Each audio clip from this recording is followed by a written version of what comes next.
Oke, bismillah. Assalamualaikum warahmatullahi wabarakatuh. Bismillahirrahmanirrahim. Alhamdulillahirabbil alamin. Wa bihi nasta'inu ala umurid dunya waddin. Allahumma sholli wa sallim wa barik ala habibina wa syafi'ina Sayyidina wa maulana Muhammadin wa ala alihi wa ashabihi wa man tabi'ahum bi ihsanin ila yaumiddin. Amma ba'du. Bismillah. Mari kita lanjutkan ngaji kita. Yang ingin duduk di belakang mundur lagi tidak apa-apa. Iya, bebas lah, enggak apa-apa. Kamu mojok-mojok sambil tidur, ya enggak apa-apa. Ada di sana semua, di sekitarku enggak ada juga enggak apa-apa. Aku tak omong dewe. Oke, dinikmati saja yang ngantuk, karena gerimis-gerimis gini enaknya memang agak sambil tiduran, sambil liar-liar. Oke, malam ini kita sudah nyampe sesi terakhir Sufi Nusantara. Alhamdulillah ya, sudah mau selesai tasawufnya. Karena ngaji Sufi itu bebannya double. Karena saya jadinya tiap hari jadi agak malu-malu gimana gitu. Kayak Sufi-Sufi yo, cerita tentang Sufi, padahal kita sama-sama belajar. Jadi selalu rumusnya kalau ngaji tasawuf itu ya usikum wa nafsi. Saya juga sedang belajar sama beliau-beliau para wali Nusantara. Jangan dianggap makomku sudah setara sama Syekh Yusuf sama Sunan Kalijogo. Tidak ada apa-apanya. Ini saya angkat karena kita sudah sering diskusi tentang Islam Nusantara, cuma masih bungkusnya. Ada baiknya sekarang tidak usah rame-rame tentang Islam Nusantara itu apa. Ayo langsung kita selami aja. Ada pikiran-pikiran apa di kalangan para tokoh Muslim Nusantara dulu, yang sebagian besar memang para wali. Jadi bukan Habib ya, wali. Ada yang Habib, cuma yang dikenal bukan kehabibannya, tapi kewaliannya. Oke. Dan tidak usah berhenti di saya seharusnya. Ini kan ngaji kita ini cuma mancing. Kayak sanyo kalau mati kan perlu dipancing air sedikit, selanjutnya dia akan keluar banyak air. Kalian juga begitu, cuma tak pancing 1 bulan ini dengan Sufi Nusantara. Selanjutnya kejarlah sendiri, masih banyak khazanah-khazanah pemikiran para aulia Nusantara yang tidak mungkin saya angkat satu-satu dan semuanya. Kayak kemarin ngomong Hamzah Fansuri, ngomong Sunan Kalijogo, ngomong Syekh Arsyad Al-Banjari, dan hari ini ngomong Yusuf Makassari. Itu cuma pancingan-pancingan kecil, masih sangat luas yang bisa diungkap dari mereka. Jadi mancing, tidak harus ikut saya. Saya bukan yang menunjukkan jalan. Paling banter saya menunjukkan kalau ada jalan. Jadi saya tidak menunjukkan di Jogja itu jalannya kayak gimana. Saya cuma ngomong di Jogja itu ada jalannya. Selanjutnya carilah sendiri jalan-jalan itu. Jadi itu pengantarnya untuk sesi terakhir Sufi Nusantara. Mungkin pada saatnya ada Sufi Nusantara jilid 2 ya. Saya tidak tahu, nanti nunggu moodnya saja. Oke.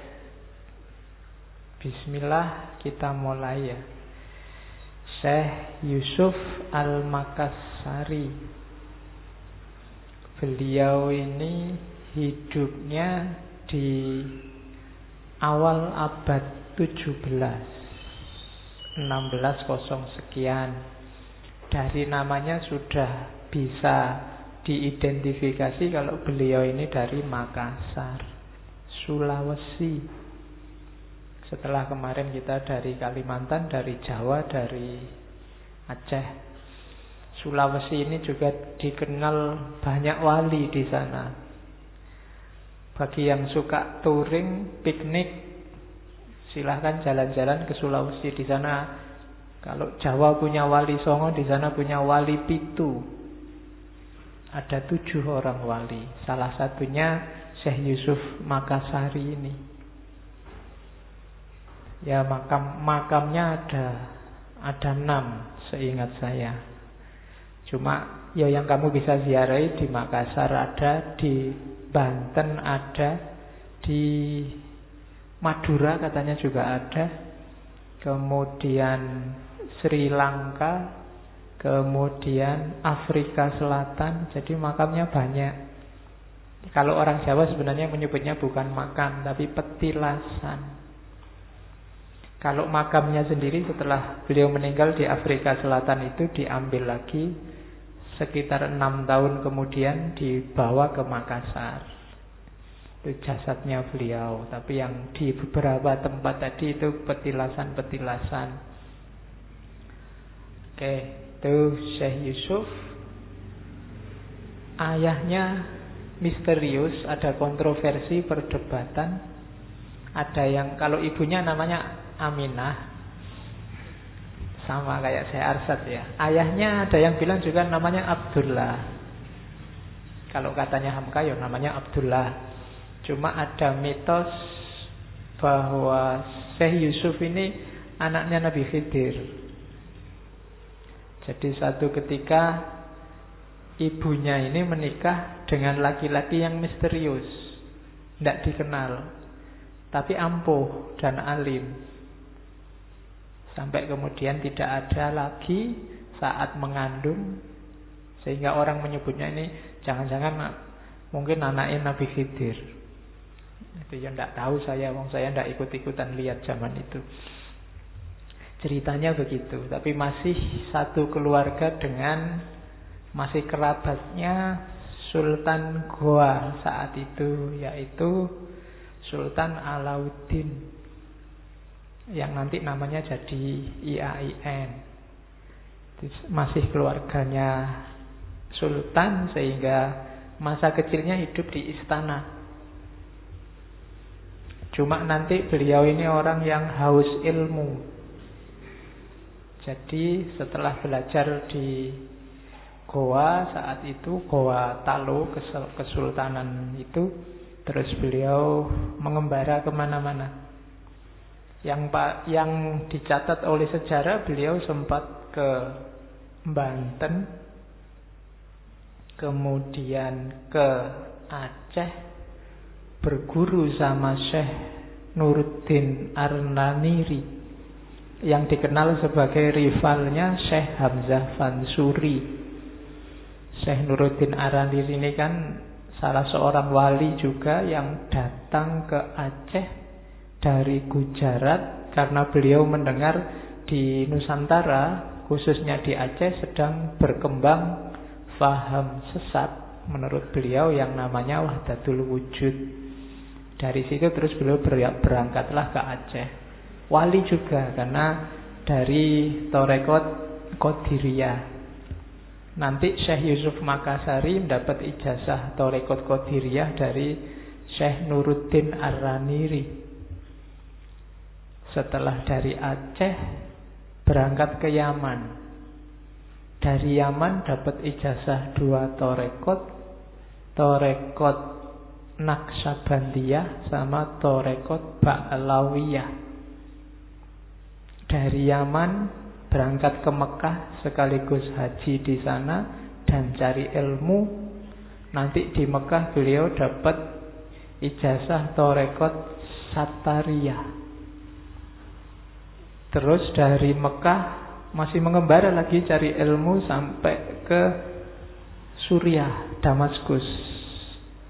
Dari sinilah nanti beliau dapat ijazah dari Torekot Kholwatiyah dari Syekh Ahmad bin Ayyub Kholwati.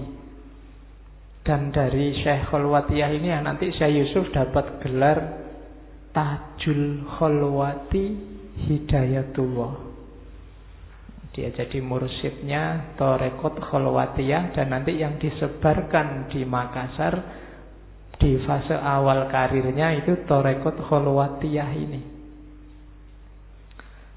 Setelah itu, setelah dia dapat ini, kembali lagi ke Nusantara, ke Goa, ke tempat asalnya yang tadi menyebarkan Thariqat Kholwatiyah. Cuma agak tidak cocok sama pemerintahan saat itu. Beliau pinginnya ya menghapus tradisi-tradisi seperti judi, seperti minuman-minuman keras dan macam-macam. Cuma ditentang oleh para politisi di sana. Ya karena politisi biasanya punya kepentingan sendiri, akhirnya dia pergi.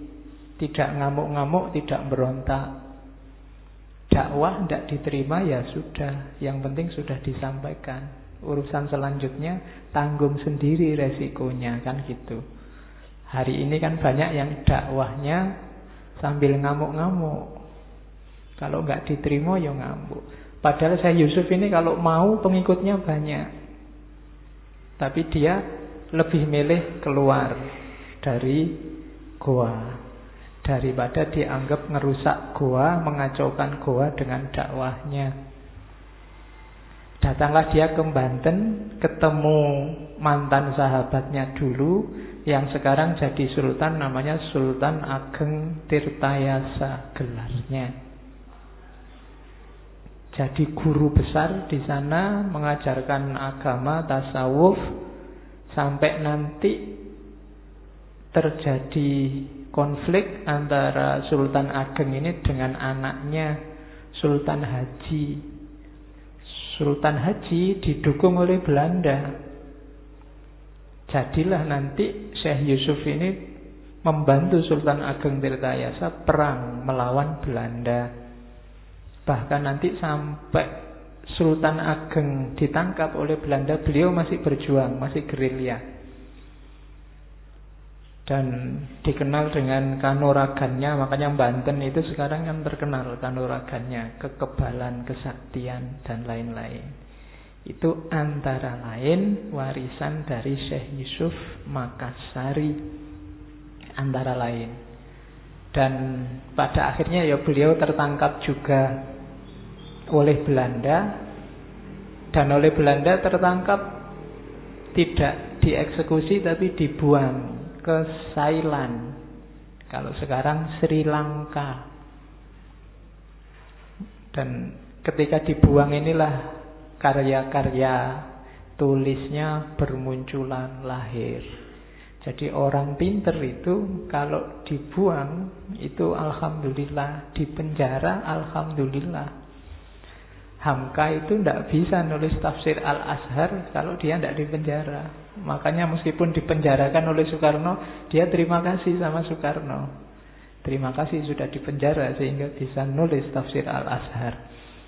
Syekh Yusuf juga begitu. Beliau diasingkan ke Sri Lanka, muridnya malah tambah banyak. Dengan kitab-kitabnya dia masih bisa berhubungan sama murid-muridnya, sama pengikut-pengikutnya. Dan ini yang bikin VOC khawatir lagi, Belanda. Wah, ini kalau diterus-terusin berontak lagi. Akhirnya dibuanglah ke Afrika Selatan. Daerah namanya Cape Town. Tapi di sana ya tetap dakwah. Dibuang ke Thailand itu umur 58. Dibuang ke Afrika Selatan umurnya beliau sudah 67. Cuma dia sukses luar biasa dengan dakwahnya, sehingga bahkan di sana jadi pahlawan nasional, jadi idolanya Nelson Mandela belakangan karena jasa-jasanya di Afrika Selatan. Oke. Dan nanti setelah meninggal di sana, ada diplomasi untuk mengembalikan jenazahnya ke Makassar, ke Goa. Beliau meninggal tahun 1699. Lahirnya tahun 1626. Jadi sekitar 73-an tahun. Oke, itu sejarahnya. Kita sering dengar nama ini, tapi mungkin nggak banyak tertarik untuk menjelajahi. Dan sudah termasuk pahlawan nasional sejak tahun 1995. Oke, kita lanjutkan. Itu sejarahnya. Sekarang pikirannya. Kalau sejarah masih ada kontroversi. Sekarang kita bahas pikiran-pikiran beliau. Ya, ini karya-karyanya. Bagi yang suka dan ingin meneliti, tulisan-tulisan ini sebagian besar bisa kita akses. Teman-teman yang mengumpulkan naskah-naskah Nusantara sudah banyak yang dapat naskah ini. Malam ini kita ngambil beberapa dari yang saya tandai kuning itu, yang kebetulan PDF-nya bisa dicari oleh teman-teman. Yang pertama, saya nggak usah baca satu-satu ya, banyak. Yang pertama hari ini mungkin kita banyak dari Al-Barokat Al-Sailaniyah, berkah-berkah dari Sri Lanka. Terus An-Nafahat As-Sailaniyah, Qurratul Ain, Tahsinul Inayah wal Hidayah, sama Futuhat Robbaniyah. Dari kitab-kitab itu ya. Jadi malam ini kita lihat gagasan-gagasan kecilnya. Saya bilang tidak bisa ngomong semuanya. Ini cuma mancing. Bagi yang tertarik mitos-mitosnya banyak. Mungkin teman-teman yang dari Makassar sering dengar mitosnya. Bagaimana Syekh Yusuf itu waktu dalam kandungan perutnya ibunya bercahaya. Susah ya, kayak ceritanya Ken Arok. Ya, perutnya bercahaya. Kalau kita kan enggak. Kalau kita wajah kita yang bercahaya. Kau kayak main HP. Ini terus wajahnya bercahaya. Ya, ada cerita waktu dibawa oleh kapal ke Sri Lanka. Itu Syekh Yusuf dinyatakan meninggal di atas kapal. Terus dibuang ke laut. Begitu nyampe pulau terdekat, ternyata sudah ada di situ Syekh Yusuf, nunggu kapalnya lagi untuk transit. Ya. Terus waktu dibuang ke Afrika Selatan, itu di tengah laut ada ombak besar yang semua orang sudah putus asa, termasuk nahkodanya, termasuk jenderalnya orang Belanda. Dan yang bisa menenangkan ombak Syekh Yusuf. Sehingga jenderal itu terus masuk Islam dan ikut dengan Syekh Yusuf di Afrika Selatan. Banyak mitos-mitosnya. Ada cerita lagi waktu beliau naik kapal, pisaunya jatuh. Terus ngambil ikan asin kering yang ada di kapal, dicemplungin, ikannya hidup, ngambil pisaunya, terus dibawa ke atas. Nah ya, itu masih banyak. Silahkan kamu cari sendiri ya cerita-cerita. Biasanya di balik cerita-cerita itu ada simbol-simbol yang harus bisa kita pecahkan. Sama kayak Sunan Kalijaga kemarin. Ya boleh sih kita telan mentah-mentah apa adanya. Yang penting bisa ngambil hikmahnya. Dan jangan jadi sumber gegeran. Saya tidak tahu hari ini orang kok suka banget sama gegeran. Kalau nggak setuju ya wis lah. Kan biasa aja tuh, ada orang setuju, ada orang tidak setuju. Tapi hari ini orang tidak kuat hatinya untuk mendengar orang punya pendapat berbeda. Sehingga setiap kali kita baca WA, musuh kita tambah. Ya kan, hari ini mau coba WA, wah ini musuhku, beda pandangan, musuhku. Selalu gitu. Tiap kali buka Facebook, baca WA, musuh kita tambah.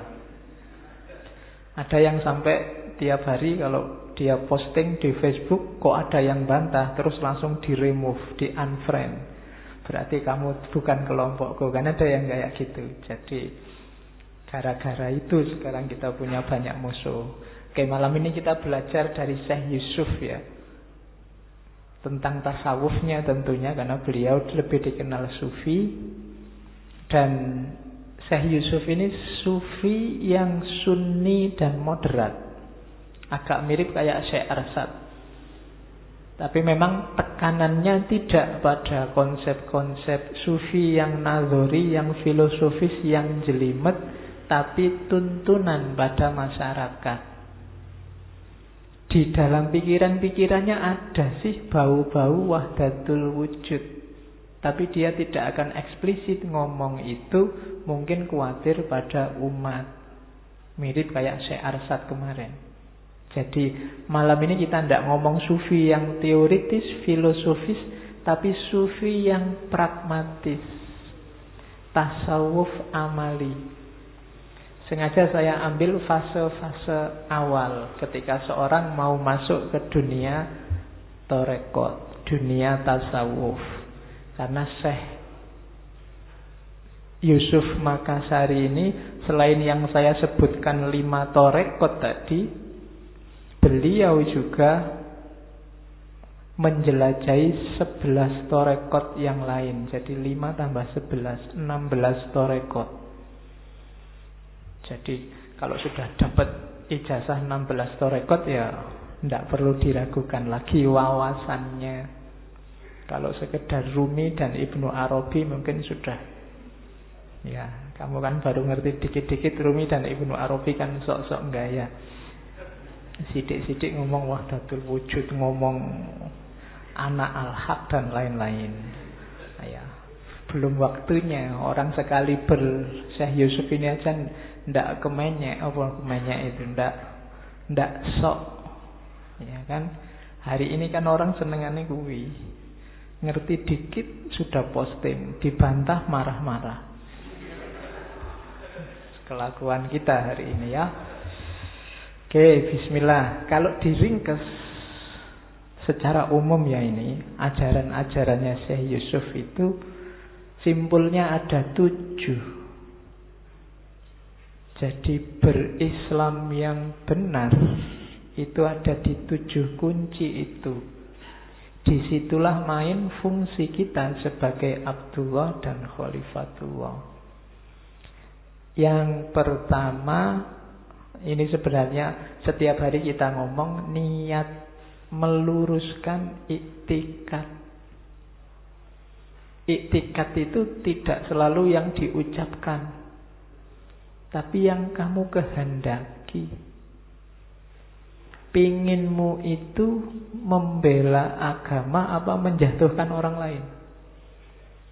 Yang kamu inginkan itu Islam jaya apa Islam menang-menangan? Yang kita tuju itu umat yang jadi lebih baik apa umat yang tawuran? Kita pengen jadi rahmatan lil alamin apa kita pengen jadi troublemaker? Nah, itu iktikad. Yuk diluruskan sih. Ngaji ini juga begitu ya. Kuncinya di awal tetap iktikad. Niatmu apa ke sini? Pingin paham. Kalau sudah paham mau apa, kalau sudah ngerti mau apa tentang filsafat, apa yo ngaji aja Pak. Sopo ngerti dapat pahala. Kalau nggak dapat minimal kan dapat teh sama kopi. Ya, daripada nganggur Pak. Iktikad ya. Niatmu nanti jadi kunci. Niat ini kuncinya, pintunya. Kalau nggak bisa dibalik Pak, meskipun niatnya jelek, kalau isinya bagus kan nggak apa-apa, nggak bisa. Kuncinya ada di situ. Kadang-kadang niatnya bagus, isinya jelek ada, tapi kalau dibalik nggak ada. Saya niatnya jelek Pak, tapi siapa tahu hasilnya bagus, nggak bisa. Niatnya jelek, biasanya rentetannya juga jelek. Maka yang pertama luruskan iktikad. Yang kedua harus lengkap syariat dan hakikat. Tidak boleh hakikat saja, tidak boleh syariat saja. Nanti ada penjelasannya banyak di belakang. Kalau hakikat saja jadi hantu, kalau syariat saja jadi robot. Tidak boleh salah satunya, harus dua-duanya. Yang ketiga, harmoni antara khauf dan roja. Itu rumusnya hidup. Rumusnya hidup itu harus ada khaufnya, harus ada rojaknya. Khauf itu takut pada Allah, roja itu penuh harapan. Tidak boleh khauf total. Kalau khauf total kita jadi orang yang putus asa. Tidak boleh juga rojak total. Kalau rojak total kita overestimate. Katanya Al-Quran, jangan merasa aman dari siksaannya Allah. Jadi harus balance. Jangan Allah dosa kecil aja. Allah itu rojak total, enggak boleh. Ya sapa ngerti gara-gara yang kecil itu terus Gusti Allah tersinggung. Marah. Jangan. Khauf total juga jangan. Pesimis. Pak, saya itu sudah selesai, Pak. Sudah sholat males, belajar males, apa-apa males. Tidak mungkin baik, Pak. Saya sudah apa-apa lah, Pak. Tak terima masuk neraka. Tidak boleh. Selalu ada harapan. Tidak boleh khauf total. Tidak boleh juga rojak total. Khauf total itu zaman dulu saya kuliah. Ini kayak perdebatan antara mahasiswa syariah sama mahasiswa usuluddin. Kalau mahasiswa syariah itu kan, itu nggak boleh, gini nggak boleh. Ini dikit, masuk neraka kalau kayak gitu, itu dikit. Sementara yang usuluddin santai, Gusti Allah Maha Pemaaf, Gusti Allah Maha Penyayang. Salah-salah sidik rapopo wong manusia. Itu. Ya dua-duanya penting, cuma porsi sama proporsinya harus pas. Tidak boleh total khauf dan total rojak. Tidak boleh pesimis. Indonesia Islamnya sudah kayak gini, sebentar lagi rusak, sebentar lagi kacau, sebentar lagi mesti perang ini. Tidak boleh. Rojak total juga, rusak, kita rusak sekalian. Kalau Allah nggak menghendaki kan enggak. Tidak boleh. Jadi yo khauf yo rojak.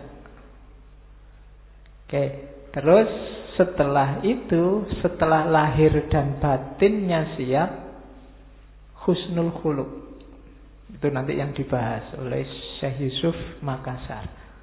Jadi akhlak yang baik. Karena agama Islam datang itu liutamima makarimal akhlak. Kalau akhlak itu sifatnya batin, kalau fisik apa? Husnul adab. Fisiknya juga, etiketnya juga harus baik. Tidak bisa khuluknya saja baik, adabnya juga harus baik. Saya menghargai Bapak sama guru di dalam sini, tapi kalau di luarnya ya tidak usah Pak, itu formalitas. Tidak, harus dua-duanya. Husnul khuluk sama husnul adab. Jadi tidak bisa, ngomong saya itu memang kayak comberan, tapi hati saya baik loh. Tidak bisa gitu rumusnya. Jadi ya husnul khuluq, hatinya memang harus baik, tapi juga husnul adab. Paketnya harus komplit. Tidak bisa sebaliknya atau salah satunya. Saya sopan tapi dalamnya curang. Atau jujur tapi dalamnya, luarnya kurang ajar. Dua-duanya jangan dipilih paket itu. Pilihlah paket yang dalamnya baik, luarnya baik. Husnul khuluq sama husnul adab. Oke. Terus husnul dzon. Ini sing abot orang Indonesia hari ini. Yang ada di pikirannya selalu yang jelek terus. Pokoknya gengku selalu baik dan benar, gengnya sana selalu jelek dan salah. Selalu su'udzon, tidak husnudzon. Kalau musuh kita, kalau dia melakukan kebaikan, itu pencitraan. Kalau dia melakukan yang jelek, itulah aslinya. Jadi ndak ono apike. Kalau dirinya sendiri Dia anggap selalu benar. Kalau sudah terbukti salahnya, oh enggak, itu orang lain salah paham aja. Atau, oh ya biasalah, orang kadang-kadang salah dikit-dikit, nggak masalah. Itu kalau untuk kelompoknya sendiri. Jadi itu husnudzon pada manusia dan husnudzon pada Allah. Nggak boleh suudzon pada Allah. Allah itu selalu menginginkan yang baik untuk kita, yakinlah.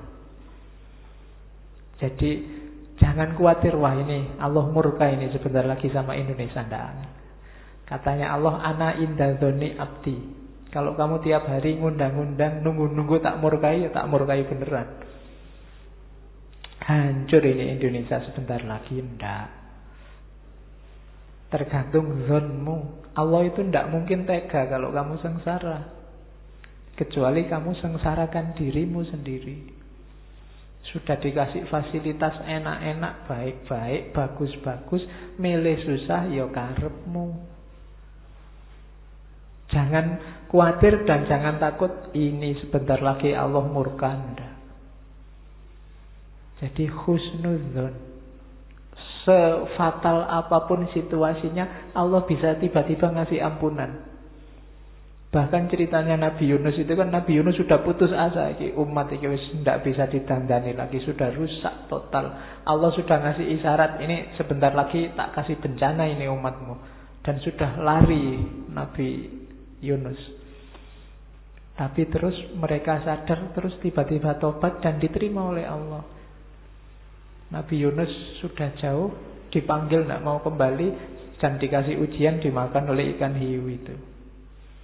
Jadi husnudzonlah pada Allah. Sekritis apapun situasinya, tidak ada yang mustahil bagi Allah. Jadi jangan kita suudzon pikiran-pikiran negatif yang beneran mendatangkan. Karena Allah selalu bilang, ya ana inda dzoni abdi. Kalau kamu merasa Indonesia ini sudah rusak, nggak bisa diperbaiki, ya kemungkinan besar memang rusak. Karepmu dhewe. Bukan karena izinnya Allah, kamu sendiri yang ngundang itu. Jadi husnudzon. Dan yang terakhir, ini level relasi kita sama Allah yang paling tinggi, yaitu cinta kepada Allah. Saya nggak ngomong banyak tentang cinta ya. Bulan depan saya rencananya mau ngomong cinta yang banyak. Setelah sesi ini, sesinya ganti cinta. Cuma ya saya ambil barat timur ya. Ada 4 minggu itu. Mungkin minggu pertama saya ngambilnya platonic love, yang punya Plato itu. Terus Erich Fromm yang punya The Art of Loving. Terus ke Islam, kita ketemu beliau Sayyidatina Robi'ah Al-Adawiyah. Dan yang minggu terakhir kita ketemu Jalaluddin Rumi, Februari, mumpung ada Valentine. Iyalah kita. Ya kalau kan ini kelihatannya banyak yang jomblo, kasihan lah ya. Kita Valentinan di masjid. Oke, dengan 4 tokoh itu barat dan timur. Jadi malam ini kita nggak sibuk dengan cinta. Bulan depan. Terus kita awali. Diawali dulu sebelum ke tasawuf praktisnya orang beriman. Ini teorinya simple, mirip Ghazali. Orang beriman itu ada 4 kategori. Yang pertama, syahadat tapi tidak serius. Ya syahadat gitu aja, tidak mikir implikasi sama aplikasinya. Pokoknya syahadat, wis. Kuat ya sholat, tidak kuat ya wis. Kuat ya poso, tidak kuat ya sudah. Yang penting syahadat. Itu yang kedua, awam. Oh, kebalik itu ya. Yang awam. Kalau yang pertama itu yang munafik. Kalau munafik ini ya mulutnya bilang syahadat, batinnya ndak. Kalau yang kedua, ya syahadat dalam diri tapi ndak mikir implikasi sama aplikasinya. Jangan dikira kita masih di level awam. Jangan-jangan kita munafik. Kenapa munafik? Mulut kita bilang kita yakin Allah itu ada, tapi perilaku kita sehari-hari tidak menunjukkan bahwa Allah itu ada dan la ilaha illallah.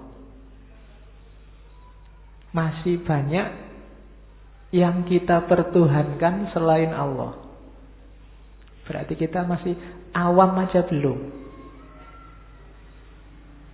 Di munafik itu katanya Allah nomor 1, tapi gara-gara ingin dapat nilai A kamu rela nyontek, kamu rela curang dalam ujian. Katanya Allah nomor 1, tapi ditelepon pacare suruh datang, dibela-belain nggak sholat maghrib, dijamak sama Isya. Nah, itu berarti Allah nggak nomor 1. Demi pekerjaan, demi nonton bola, demi teman, demi pacar, banyak yang keinginannya Allah kamu langgar. Itu berarti Allah tidak nomor 1. Demi harta, demi uang, Allah nggak nomor 1. Bilangnya la ilaha illallah, tapi prakteknya ndak. Orang yang kayak gini bahkan awam saja belum, masih di level munafik. Hati-hati, jangan salah. Bahkan bisa jadi ajaranmu, organisasimu, kelompokmu jadi Tuhan yang melebihi Allah. Kamu juga bisa masuk ke level munafik. Pokoknya mati hidup demi kelompok ini, itu bodoh. Kamu tidak berani bilang kalau kelompokku ini menghalangi jalanku menuju Allah, menghalangi kedekatanku sama Allah, ya ndak. Sepenting apapun itu, itu baru Allah nomor 1. Tapi kalau masih banyak yang menurutmu lebih penting dibandingkan Allah, apapun itu jenisnya, bisa orang, bisa ajaran, bisa kegiatan, bisa gagasan mungkin, maka Allah belum nomor 1. Bahkan awam saja belum. Kalau yang awam ini yakin, pasti, dan dalam hidupnya juga jalan. Terus yang ketiga, kelompok khawas. Kalau kelompok khawas ini tidak sekedar yakin, tapi juga siap menjalankan semua dampak, akibat, resiko, implikasi lahir batinnya. Berarti ini orang khawas. Tidak cuma lahirnya, tapi juga lahir dan batinnya. Ini orang-orang levelnya lebih tinggi dari bahasa awam. Lebih tinggi daripada yang yakin terus sholat, yang yakin terus puasa. Sholat dan puasa itu kan lahir, implikasi lahirnya. Tapi orang khawas itu lahir dan batinnya jalan. Segala resiko dari pernyataan itu jalan. Itu namanya orang-orang khawas. Jadi khawas itu bilang I love you, memang jatuh cinta, dan tiap hari apel, kalau ulang tahun ya ngasih hadiah, kalau malam minggu ya say hello. Nah, itu khawas. Kalau yang awam itu ya bilang I love you dan hatinya memang jatuh cinta. Cuma kadang-kadang kalau disuruh apel males, disuruh jemput alasan dan seterusnya. Itu masih awam. Tapi kalau yang munafik itu bilang I love you, tapi sebenarnya enggak, itu basa-basi. Enggak ada cinta di dalamnya. Itu munafik. Dan yang paling tinggi adalah khawasul khawas. Kalau khawasul khawas, khosul khawas, itu sudah level segalanya tidak penting selain dirimu. Jadi yang ada di pikiran, yang ada di hati, tindakan sehari-hari hanya Allah saja. Inna lillahi wa inna ilaihi roji'un. Hidupnya menunjukkan bahwa dia berasal dari Allah dan nanti kembali ke Allah. Kalau kalian sedang curang, sedang bohong, itu karakter Allahnya hilang. Tidak kelihatan kalau kamu itu sebenarnya dari Allah dan nanti menuju ke Allah. Jadi hidup yang innalillahi wa inna ilaihi raji'un itu hidup yang kelihatan. Orang ini kelihatan benar kalau dia hidupnya dari Allah dan untuk Allah. Jadi segala tindakan keji dan mungkar, kalau mulutmu masih bisa fahsya, bisa ngomong jelek, masih bisa maki-maki, belum mencirikan Allah, yang nanti kembali ke Allah. Masih bisa menyakiti yang lain, belum ada cirinya Allah. Harusnya hidup kita ada ciri Allahnya, karena kita lillahi wa ilaihi. Jadi makanya nanti Sunan Kalijogo, Syekh Siti Jenar punya konsep mati sebelum hidup. Mati sebelum hidup itu kan innalillahi wa inna ilaihi raji'un itu. Maka hidup kita harus coraknya corak Allah. Ya kan? Tidak mungkin lah koruptor itu coraknya Allah. Tidak mungkin yang curang itu coraknya Allah. Tidak mungkin yang marah-marah mukuli orang itu corak Allah. Jadi itu kategori orang beriman. Ada munafik, awam, khawas, khosul khawas, atau khawasul khawas. Nah, silahkan muhasabah sendiri, kamu ada di level mana? Sudahkah awam? Ternyata awam aja belum. Jangan-jangan munafik. Atau jangan-jangan munafik aja belum. Tidak jelas, munafik aja belum ya abot. Berarti saya Yusuf harus dikasih tahu itu, harusnya 5. Ada pramunafik. Oke, terus sekarang masuk ke tasawufnya. Apa sih tasawuf itu? Katanya saya Yusuf, at-tasawufu. Sekali-sekali Arab ya, biar ngajinya jelas. Masuk bahasa Yunani terus ya.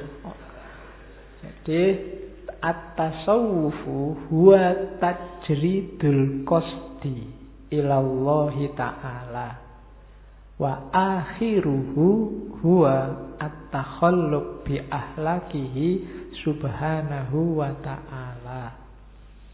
Tasawuf itu tajridul qasdi, menyatukan, menunggalkan keinginan.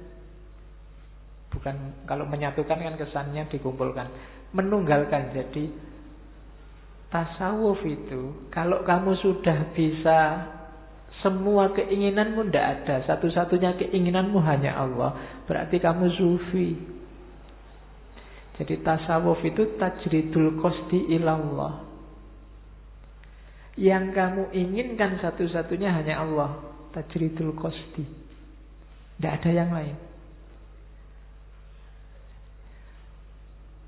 Pingin kerjaan iya sih, pingin lulus kumlot iya. Cuma dalam rangka apa? Dalam rangka menuju Allah. Karena tujuan finalmu hanya Allah.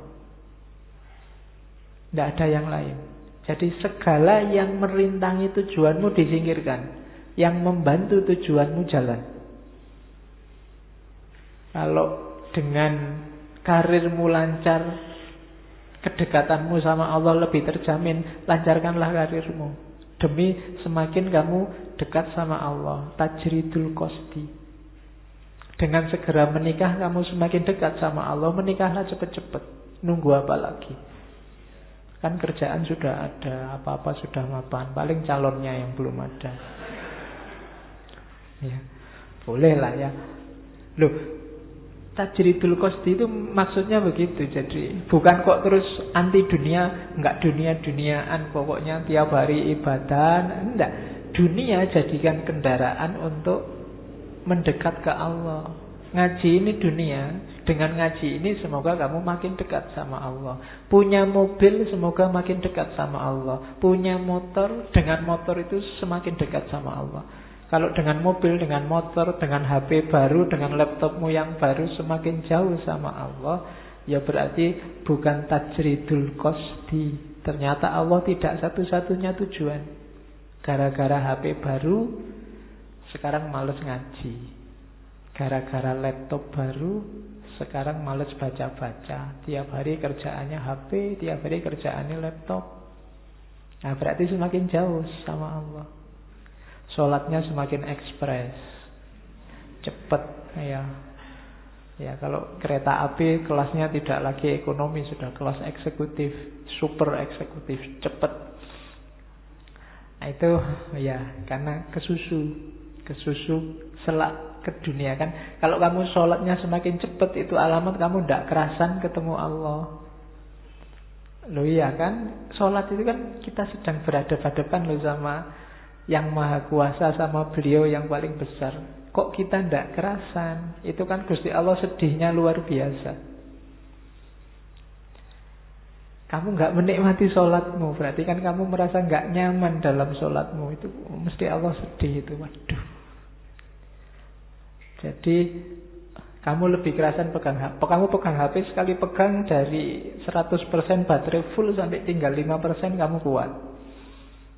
Tapi sholat 5 menit aja. Kadang-kadang kamu diskon yang 2 menit. Ya kan? Semakin kamu pinter, sholatnya semakin cepat. Karena sudah hafal. Semakin pinter kamu ngerti yang sunnah-sunnah, wah, sudah ditinggali kabeh pokoknya sing wajib-wajib. Habis takbir, iftitah. Begitu kamu ingat, oh iftitah itu sunnah ternyata. Besok tidak iftitah lagi sudah. Habis takbir kamu langsung kan baca Fatihah. Habis Fatihah mau baca surat, nah, surat juga sunnah, langsung aja ruku. Kan tambah pinter, tambah cepet sholat. Ternyata tasbih 3 kali itu juga sunnah, sekali cukup, tidak dibaca juga cukup. Ya sudah. Jadi berarti apa? Allah tidak satu-satunya tujuan, tidak tajridul qasdi. Kelihatannya di mana tajridul qasdi itu? Wa akhiruhu, akan kelihatan pada takhalluq bi ahlakihi, ahlaknya pasti semakin baik. Parameternya itu, indikatornya itu, takhalluq bi ahlakillah. Kalau Allah penyayang, dia makin penyayang. Kalau Allah itu maha pengampun, dia pengampun juga. Kalau Allah itu maha bijaksana, dia juga bijaksana. Itu takhalluq bi ahlakillah. Jadi orang itu semakin dekat sama Allah, parameternya takhalluqnya.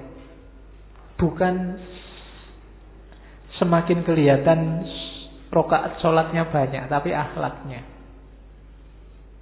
Jadi kalau ada orang ngaku semakin alim, tapi akhlaknya semakin rusak, kerjaannya tiap hari semakin menyakiti orang banyak, ya dia bukan sufi, tidak dekat sama Allah.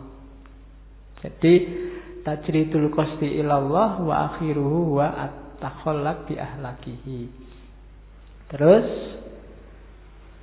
ada kalimat lagi yang saya potong, al-tasawuf itu al-jiddu, atau ada yang baca al-jaddu fis suluki ila malikil muluk.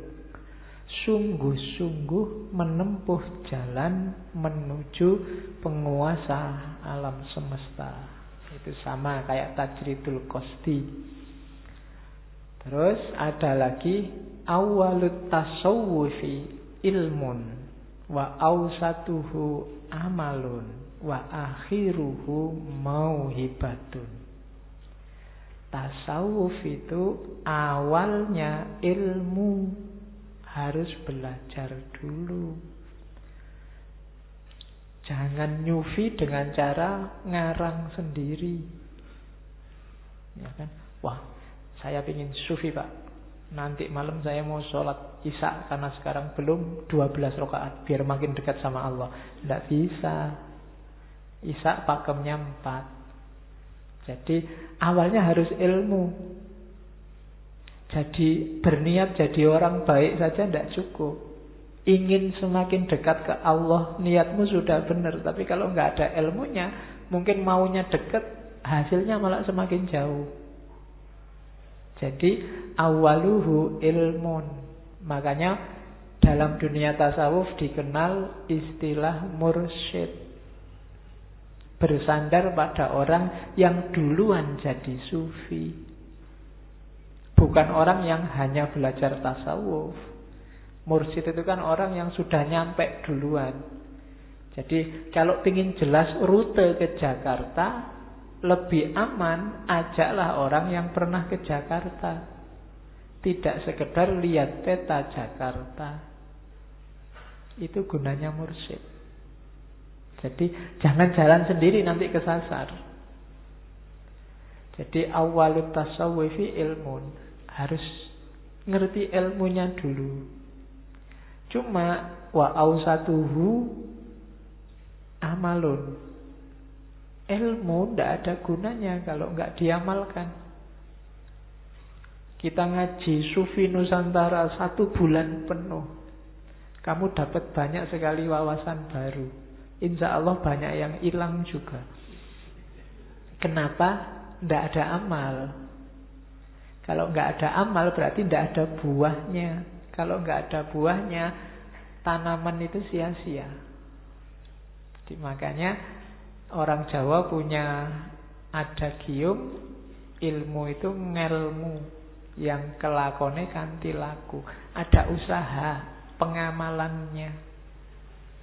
Tidak ada gunanya tiap hari kamu nasihati orang, jangan hoak ya, jangan hoak, jangan. Tapi tiap hari kamu nyebar hoak. Ilmumu tidak ada aplikasinya, tidak jalan ternyata. Tadi kamu berteori, makanya saya bilang ini ngaji tasawuf ini berat karena saya juga dituntut hal yang sama. Dan di sini kan yang ngerti duluan saya, meskipun mungkin nanti kalian ngertinya lebih banyak daripada saya. Itu kan aku harus dituntut juga. Opo tenan yang tiap hari tak omongkan itu jalan dalam hidupku? Apa iya tajridul qostinya jalan? Dan kamu nggak usah nuntut aku. Bapak cuma ngomong aja. Ini sama-sama belajar. Jadi level kita mungkin ilmu aja belum. Jadi nggak usah ngaku-ngaku sufi. Wawasan kita tentang sufi juga masih sangat terbatas. Makanya tadi saya bilang ngaji kita ini cuma mengingatkan, ada jalan loh. Belum menunjukkan jalan. Ternyata ada jalannya. Jalan yang pertama ilmu. Jalan yang di tengah amal. Kalau ilmu sama amal itu kuasa kita. Dan akhirnya adalah mauhibah. Mauhibah itu pemberian dari Allah. Hasil akhirnya Allah yang menentukan. Jadi nggak usah ngukur hasilnya apa. Yang benar pelajari, jalankan itu. Hasilnya apa ya monggo. Bukan di kuasa kita. Allah yang menguasai. Apakah nanti kita nyampe ke level makrifat ataukah berhenti di level tobat saja, itu Allah yang ngatur. Jadi akhiruhu mauhibah. Apakah nanti kamu dapat karomah kayak Syekh Yusuf Makassari atau malah hidupmu tambah sumpek? Nah, itu Allah yang ngatur. Hasil mauhibah. Kalau di sufi ada makom sama ahwal. Kalau makom kita yang mengusahakan. Kalau ahwal, Allah yang ngasih.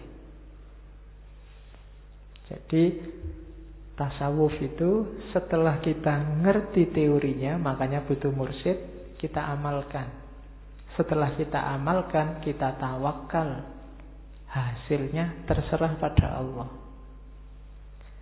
Awsatuhu amal wa akhiruhu mauhibah. Terus 10 rukun tasawuf. Jadi ini karena saya bilang tadi tasawuf praktis, malam ini kita belajar jadi sufi step by step dalam pikiran saja. Dalam prakteknya ya kalian sendiri yang ngatur strateginya. Yang pertama, kalau kita mau belajar jadi sufi, rukun yang pertama apa? Tahridut tauhid. Akhroda yuhridu, itu artinya menyendirikan. Maksudnya apa? Tahridut tauhid itu ya satu-satunya landasan, satu-satunya dasar dan tujuan bertasawuf itu tauhid. Tauhid itu rumusnya la ilaha illallah dan inna lillahi wa inna ilaihi roji'un. Jadi nomor 1 tauhid. Nomor 2 fahmus simai. Fahmus simai itu faham cara mendengarkan, mau mendengarkan petunjuk. dan bimbingan dari orang yang ngerti, syekh, mursyid, guru. Kamu tidak mungkin jadi sufi, kamu nggak mungkin dapat ilmu. Tadi kan awalnya ilmu. Untuk ilmu apa? Fahmus simai.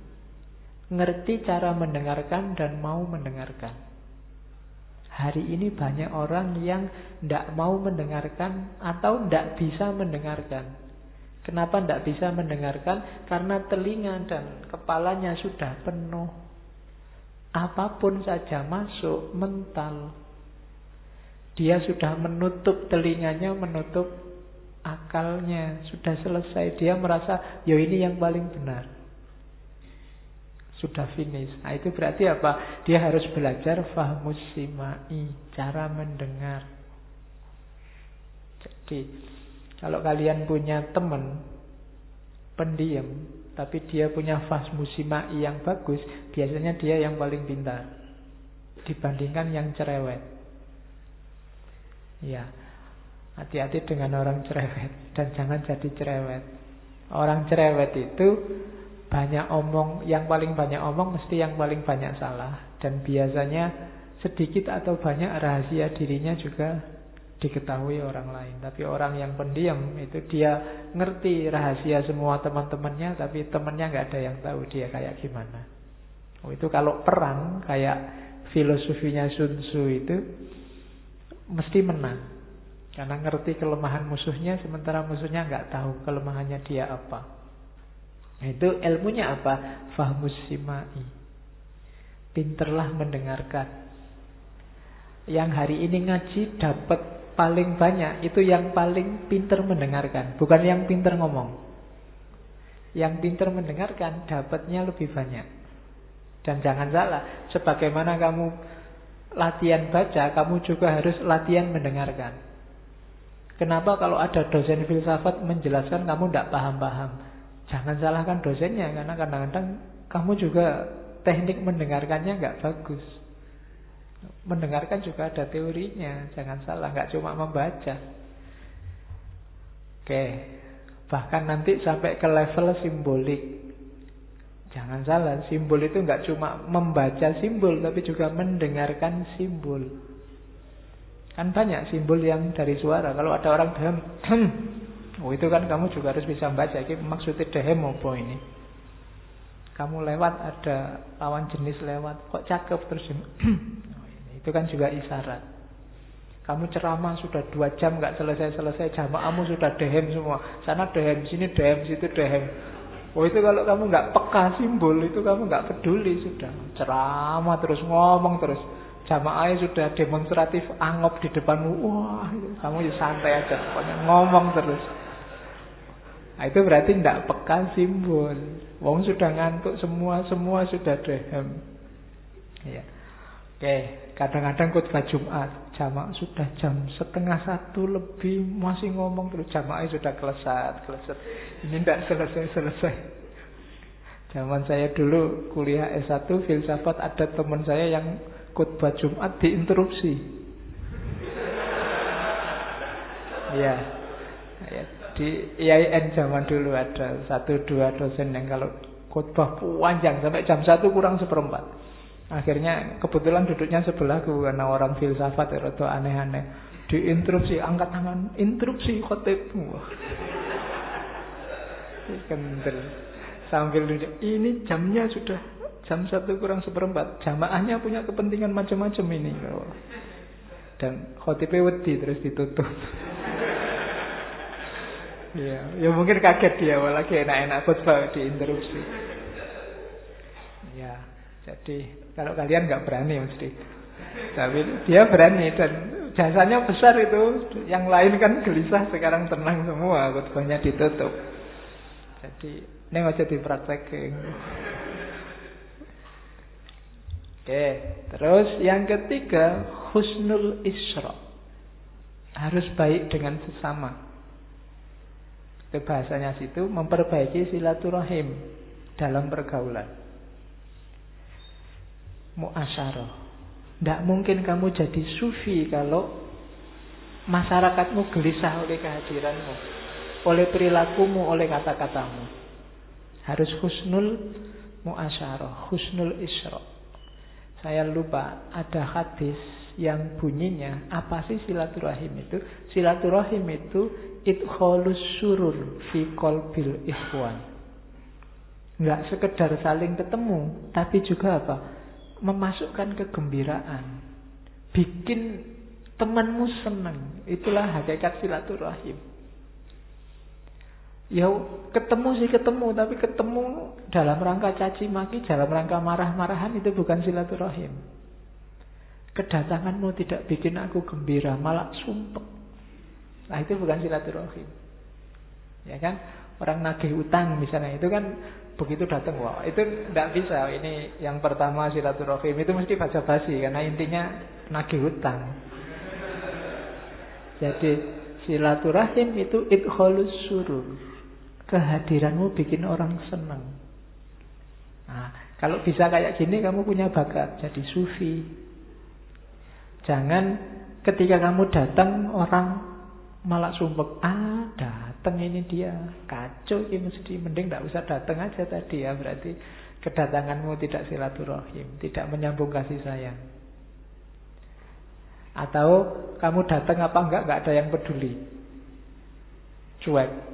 Itu datang loh, alah biasa aja, enggak nambah apa-apa juga, enggak ngurangi apa-apa, enggak bikin gembira juga, enggak bikin sumpek, netral aja. Wujuduhu ka'adamihi, itu juga enggak bagus. Yang bagus itu idkhalus surur fi qalbil ikhwan.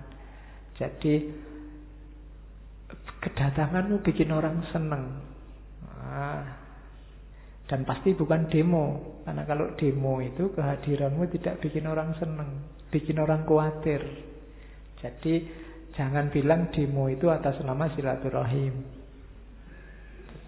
Mau demo Pak, silaturahim ini Pak, saya ketemu orang lain kan silaturahim. Tidak sekedar ketemu. Ketemu yang silaturahim itu yang idkhalus surur, bikin orang gembira, bikin suasana gembira. Itu yang ketiga. Yang keempat, isarul isar.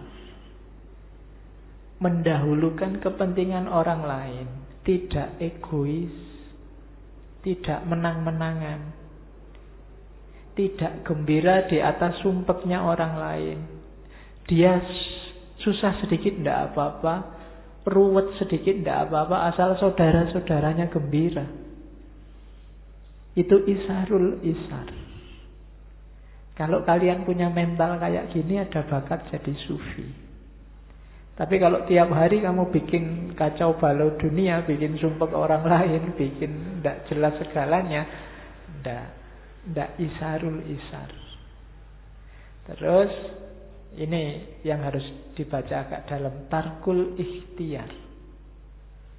Tarkul ikhtiar itu bukan berarti tidak berusaha, tapi tidak mengandalkan usaha, hasil diserahkan pada Allah.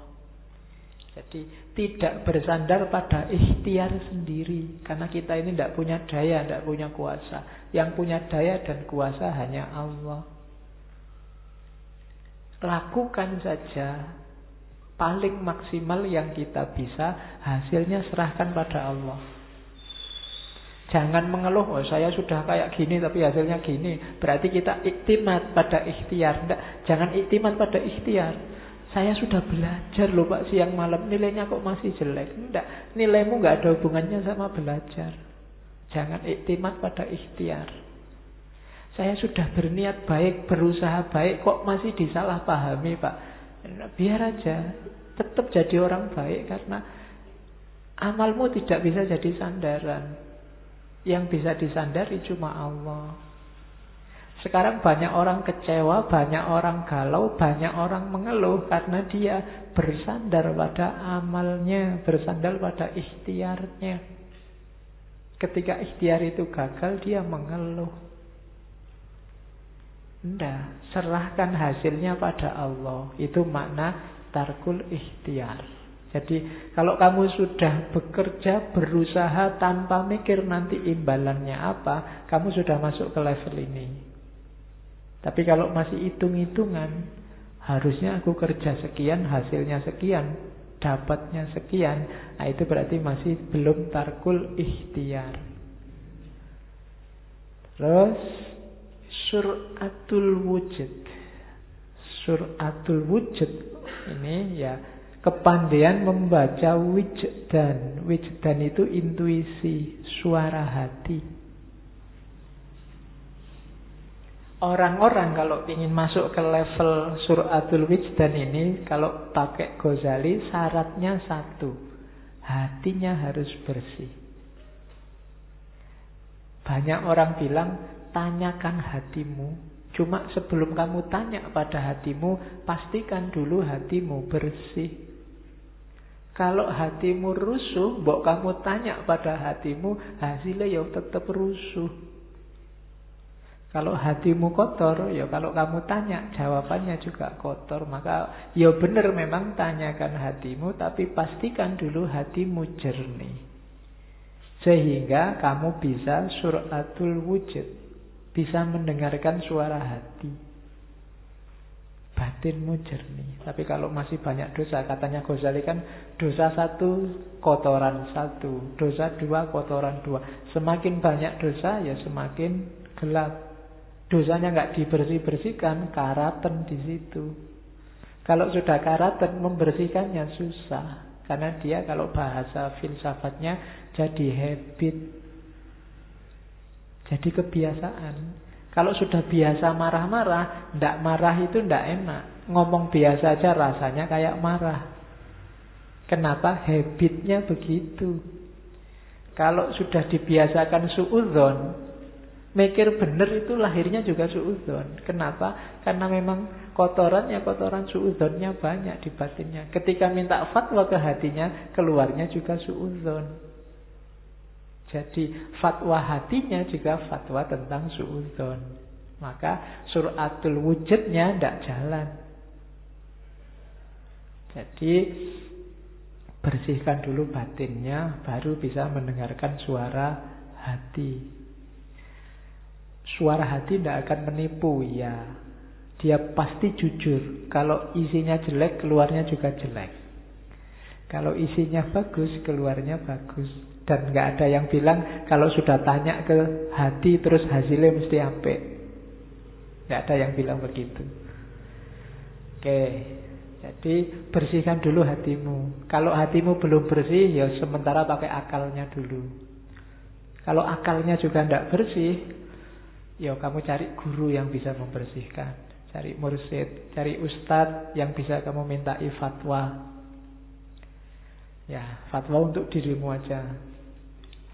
Ya pasti bukan MUI, karena MUI nggak mungkin ngeluarin fatwa untuk kamu sendirian. Ya. Oke, terus al-kahfu anil khawatir. Ini agak kelanjutannya tadi. Jadi al-kahfu kayak al-kahfi itu gua pelindung. Jadi terlindung dari khawatir, tidak mudah tertipu oleh khawatir, lintasan-lintasan hati yang keliru. Dia bisa membedakan.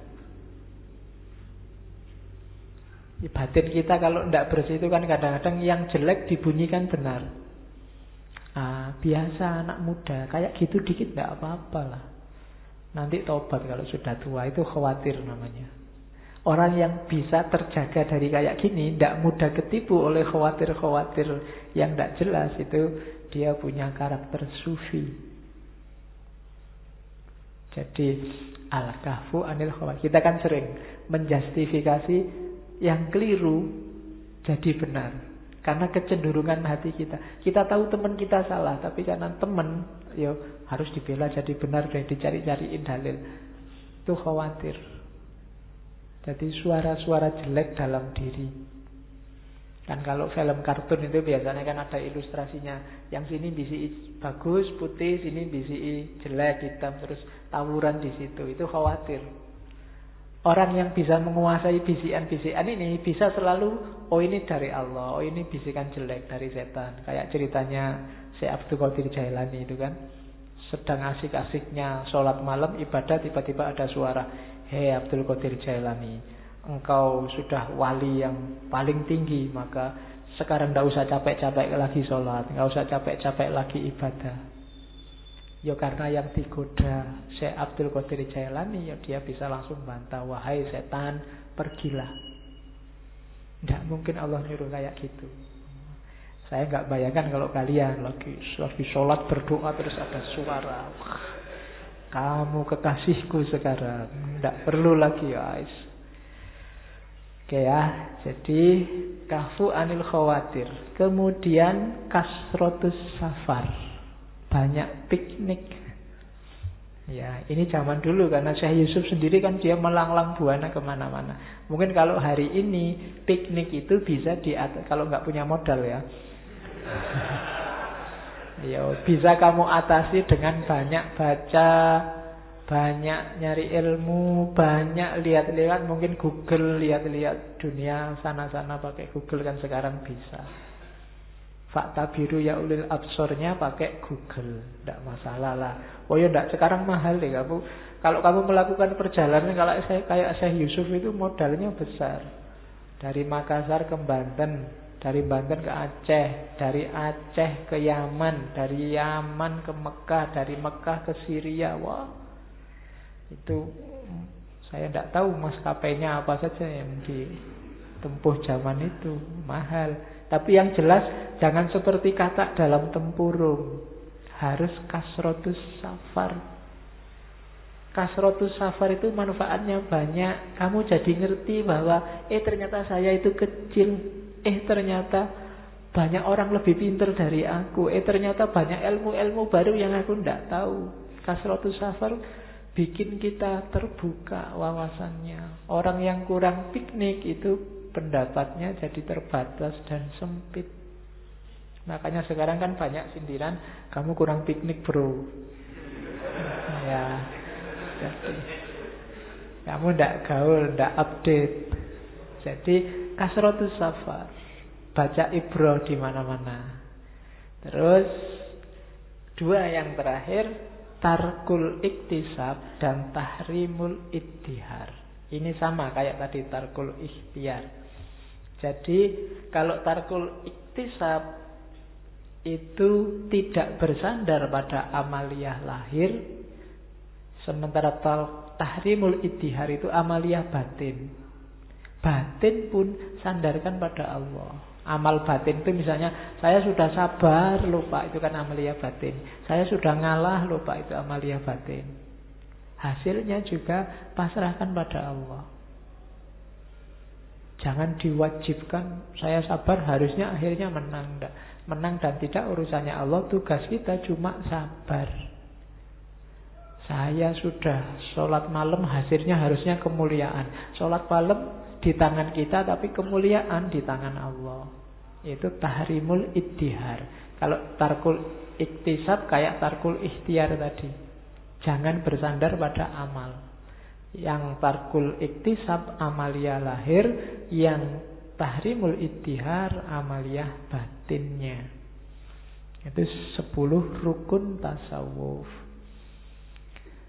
Terus besok kalau kalian sudah jadi sufi, jangan lupa dasarnya. Perjalanan sufistikmu harus didasari tauhid. Yang pertama namanya tauhidul ahad, yang kedua namanya tauhidul af'al, yang ketiga tauhidul ma'iyah, dan yang keempat tauhidul ihatah. Tauhidul ahad itu Allah yang laisa kamislihi syai'un, yang qiyamuhu binafsihi, yang huwal awalu wal akhiru, yang qadim. Tidak bisa dijelaskan. Tauhidul ahad itu kalau mau dijelaskan, satu-satunya penjelasan yang mungkin adalah namanya negasi. Teorinya namanya teologi negatif. Negasi itu menjelaskannya selalu pakai tidak. Allah itu tidak begini, tidak begitu. Penjelasan apapun tentang Allah selalu tidak. Itu namanya laisa kamislihi syai'un. Tauhidul ahad. Oke. Yang pertama. Yang kedua, tauhidul af'al. Kalau tauhidul af'al ini, segala geraknya alam semesta itu atas kemauan Allah dan seizin Allah dan karena kuasanya Allah. Itu tauhidul af'al. Allah sebagai Rabb, sebagai pengelola alam semesta. Tauhidul af'al. Jadi Allah itu menciptakan alam semesta enggak kok terus setelah alamnya ada Allah nganggur. Bahkan sudah ada sunatullah, Pak. Jadi alam semesta ada, sekarang Allah santai aja di kantornya nunggu besok kiamat tinggal menghisap kita. Enggak. Jadi tauhidul af'al, segala gerak alam semesta itu seizin Allah, sesuai kemauan Allah dan kehendak Allah, dan bergerak karena kuasanya Allah. Jadi harus punya etikat itu. Kalau tidak, ya berarti suluknya batal. Yang ketiga, tauhidul ma'iyah. Tauhidul ma'iyah itu yakin bahwa Allah selalu ma'ana, selalu bersama kita. Hari ini kita ngobrol tentang Allah. Allah ada di antara kita loh. Bahkan dekat sekali denganmu. Kamu sering tidak sadar, kamu dalam 24 jam hidupmu, berapa persen kita sadar bahwa Allah bersama kita. Bahkan waktu sholat pun kita masih aja nggak sadar kalau sedang bersama Allah. Itu kan luar biasanya kita. Gitu pun Allah masih sabar. Ya untung Allah maha sabar, Allah maha sayang. Jadi tauhid yang ketiga adalah tauhidul ma'iyah. Suluk apapun harus disertai kesadaran bahwa Allah selalu bersama kita. Selanjutnya tauhidul ihatah. Ini yang agak tahu wahdatul wujud, bahwa Allah meliputi kita semua. Dalam diri kita, di dalam diri alam semesta ada kandungan Allahnya.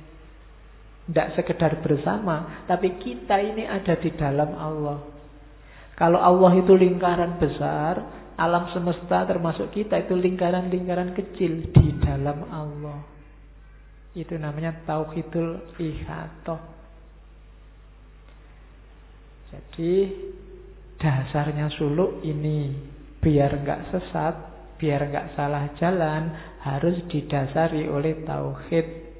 Tauhidul ahad, tauhidul af'al, tauhidul ma'iyah, dan tauhidul ihatah. Dasarnya ini ya biar gak keliru. Makanya nanti ada yang torekot itu ada yang dikategorikan mu'tabaroh sama ghairu mu'tabaroh.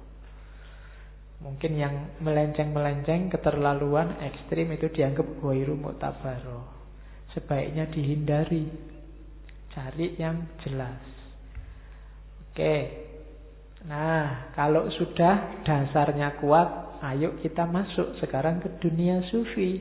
Awalnya apa? Sucikan batin dulu. Kalau sucikan lahir kan sudah pasti, mandi, wudu, dan seterusnya. Setelah itu, sucikan batinnya. Menyucikan batin itu apa? Menjauhi kemewahan duniawi dan mengontrol hawa nafsu. Ini diomongkan simpel, dijalankan berat. Tapi harus dijalankan. Rumus sederhananya untuk menuju kesucian batin, awalnya adalah usahakan taklukkan 3 penyakit besar. Hasad, riya, sama hibah. Ini kelihatannya simpel. Orang sering gak sadar bahwa dia punya penyakit ini. Hasad itu dia tidak suka kalau orang lain dapat nikmat. Tidak harus sesama muslim saja. Tetanggamu misalnya Cina pun muslim sugih luar biasa, kamu gak suka Cina. Kristen. dilaknat Allah. Tenang aja, itu rezekinya cuma di dunia, besok disiksa dia di neraka. Itu hasad namanya, dengki. Enggak seneng kalau temennya seneng, susah kalau temennya seneng, dan seneng kalau temennya susah. Nah, itu namanya hasad. Jadi dengki terhadap nikmat Allah yang diberikan pada orang lain. Kita selalu nggak ngaku kalau dituduh punya penyakit-penyakit ini, padahal iya ada. Terus yang kedua, riya. Riya itu kecenderungan mempertontonkan kebaikannya, amalnya, kepinterannya, kekayaannya. Wis. Ngaku ndak ngaku kita sering punya ini. Apalagi sekarang ada medsos. Medsos itu kan lahan kita untuk riya.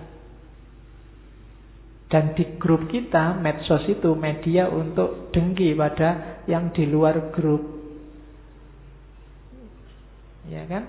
Tiap hari kita pamer. Malam ini ngaji dapat 1 kalimat bagus, setelah ini nanti diupload di status Facebooknya masing-masing. Hari ini aku dapat ilmu luar biasa.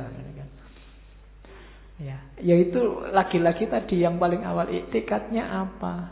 Kalau ingin pamer, menunjukkan bahwa sekarang aku lebih bijaksana dari kemarin, itu riya. Aku yang ngaji ini lebih bagus dari yang lain, maka terus dipoto, terus kamu upload ngaji malam ini. Ya, itu kalau salah niat dia jadi riya, pamer. Ya kan? Padahal mungkin yang lain melihat itu, lalu ngaji kayak gitu aja dipamer-pamerin. Yang lebih dahsyat, lebih banyak misalnya. Yang lain juga akhirnya menunjukkan, "Nyo, tak pameri gonaku lebih apik." Riak lagi. Terus kamu, "Loh, itu fotonya angle-nya dari situ nih, yang dari sini kelihatan kan lebih bagus lagi." Pamer-pameran akhirnya. Iya kan? Sambil riak-riaan. Dan kalau dalam bahasa Jawa, riak itu jelek. Kalau kamu sedang flu, batuk berdahak, itu di Jawa namanya riak. Jadi makanya itu cara orang Jawa nyindir itu kan. Jadi hati-hati jangan riak, karena riak itu menjijikkan. Dan hibah. Nah, ini hari ini peradaban kita adalah peradaban hibah, ngomong orang lain. Tapi kan yang diomong benar, Pak. Lah ya itu hibah. Yang benar itu namanya hibah. Kalau salah itu namanya fitnah. Jadi hibah termasuk jenis penyakit hati. Kamu kan sering marah-marah kalau diingetin, itu jangan-jangan hoak. Enggak, ini asli. Kalau asli berarti hibah itu. Jadi iya, ngomong jelek tentang orang lain, itu namanya hibah. Cuma kalau diomongin gini. Dan isyaratnya Al-Quran tentang hibah kan juga menjijikkan. Kayak kamu makan bangkai saudaramu sendiri. Apalagi fitnah. Iya kan? Mungkin kamu hari ini marah luar biasa kasusnya UII itu, yang ada mahasiswa dipukuli sampai tewas, pembunuhan. Kalau kamu memfitnah orang, lebih menjijikkan dari itu, lebih kejam dari itu, karena fitnah lebih kejam dari pembunuhan. Allah sering mengingatkan kita dengan kasus-kasus, ayat-ayat, bukti-bukti. Kan banyak kasus pembunuhan sadis akhir-akhir ini. Itu mungkin salah satu cara baca kita adalah, hari ini ada yang lebih kejam dari itu. Apa? Fitnah. Fitnah itu kan lebih kejam dari pembunuhan. Hanya saja kita nggak mikir dampaknya. Kita mikir, yang kita pikir hanya kita menang atas lawan-lawan kita. Tidak peduli bahwa kita fitnah. Itu lebih sadis daripada hibah. Wong hibah ngomong yang benar aja penyakit batin yang luar biasa, apalagi fitnah. Tidak mungkin kamu masuk ke gerbangnya dunia sufi kalau hasad, riya, hibah itu masih ada. Bersihkan dulu. Dunia sufi tidak menerima 3 karakter itu. Itu yang paling besar. Setelah itu baru kekotoran-kekotoran yang lain. Oke. Terus Nah, selanjutnya Syekh Yusuf menjelaskan juga hubungan syariat, thariqat, hakikat, ma'rifat. Ini mirip kayak Syekh Arsad kemarin, bahwa ya tasawuf ya ndak boleh meninggalkan syariat. Tapi syariat juga harus ada thariqatnya. Thariqat ndak ada gunanya kalau tidak membuahkan hakikat. Dan kalau kita sudah nyampe hakikat, diridhoi oleh Allah, kita akan dapat mauhibah, dapat anugerah dari Allah namanya ma'rifat. Jadi ini 4 hal yang harus ada di dunia tasawuf. Ringkesnya, penjelasannya, syariat itu teori, thariqat itu praktek, praktek lahir, hakikat itu batinnya, dan ma'rifat itu buahnya.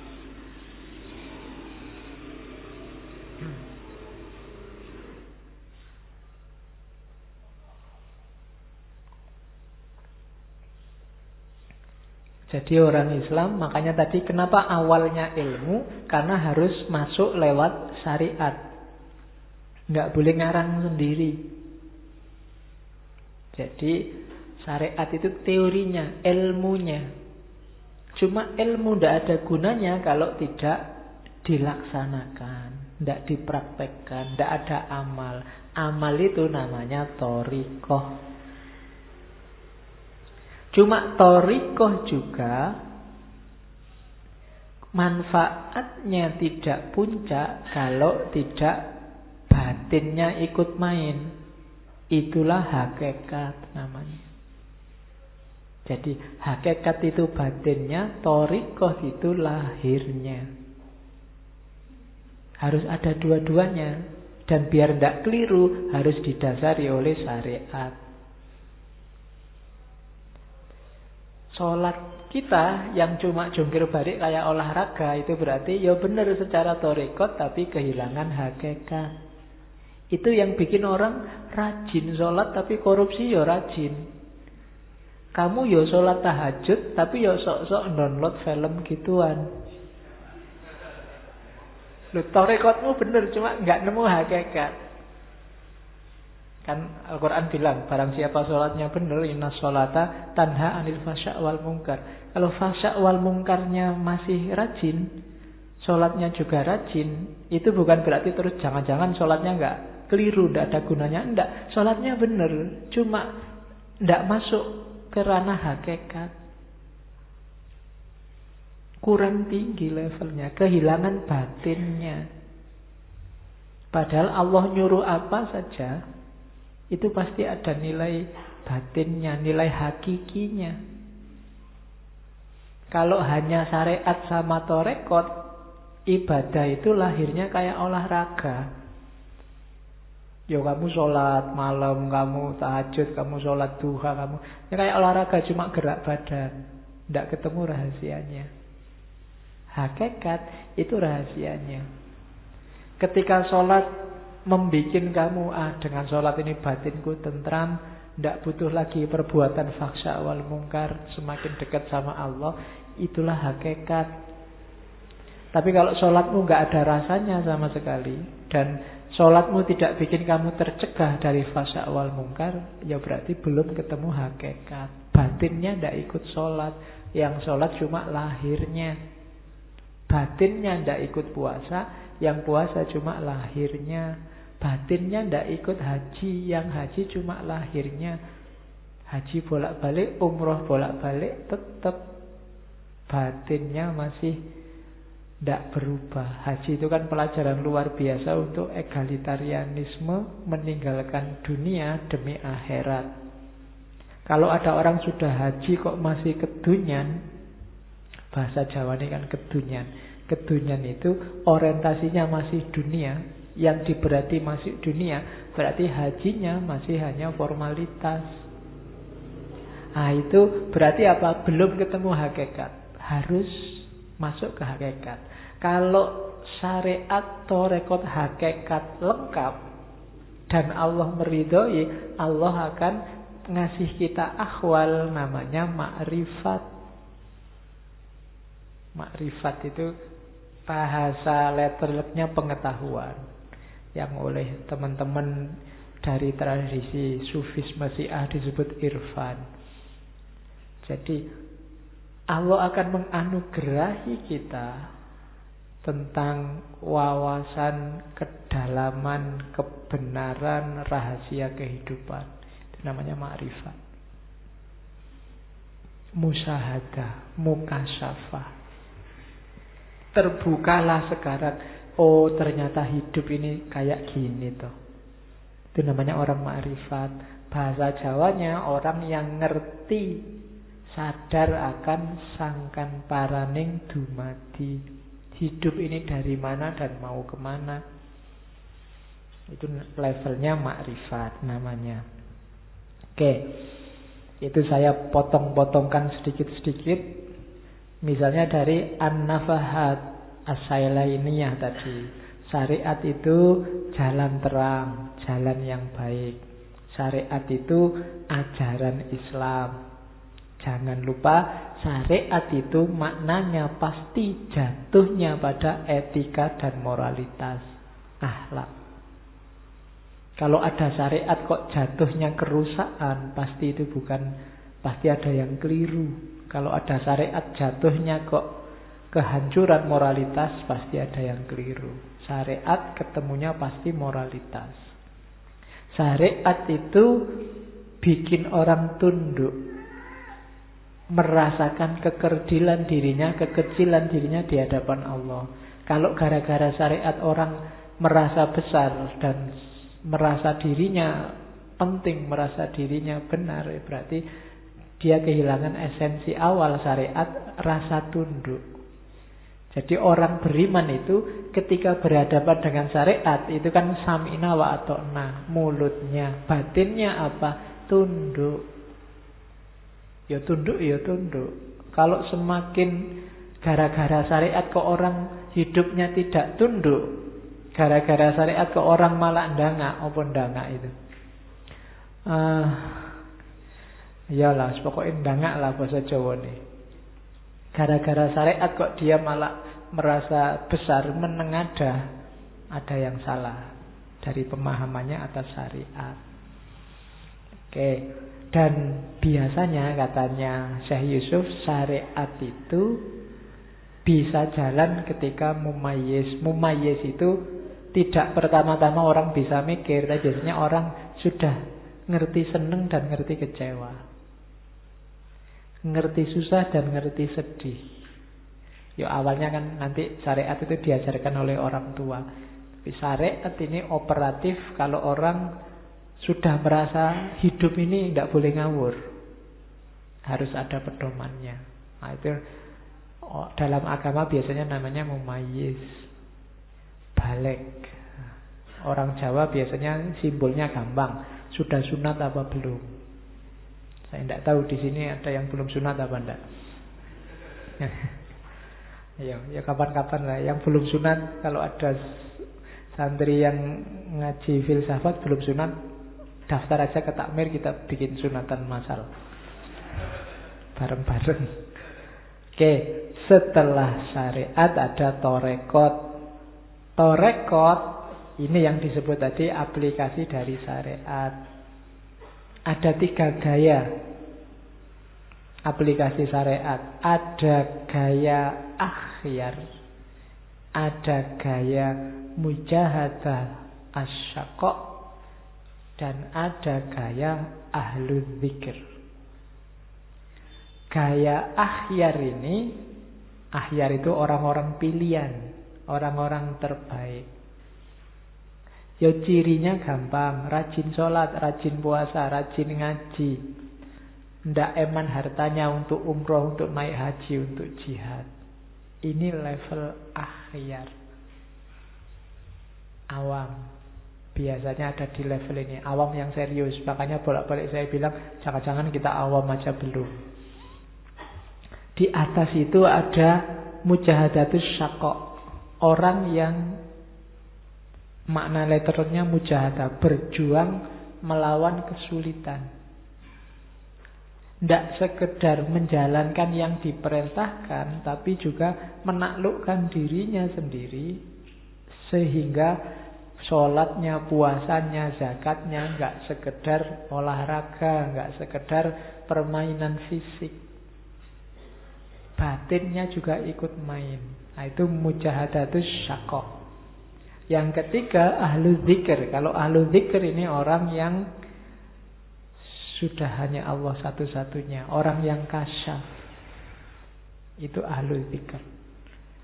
Para wali yang kita ceritakan ini kan ada di level ahlu dzikir. Kalau mujahadatus syaqah ini orang-orang yang sedang menapai makom-makom, yang menuju ahlu dzikir. Jadi level rendahnya ahlul akhyar, orang-orang terpilih. Orang-orang ini kalau naik kelas, dia masuk ke level mujahadatus syaqah. Kalau naik kelas lagi, dia masuk ahlan dzikir. Jadi para pejalan sunyi yang menempuh dunia sufi itu ada 3 tiket terusan. Dari akhyar, mujahadatus syaqah, dan ahlan dzikir.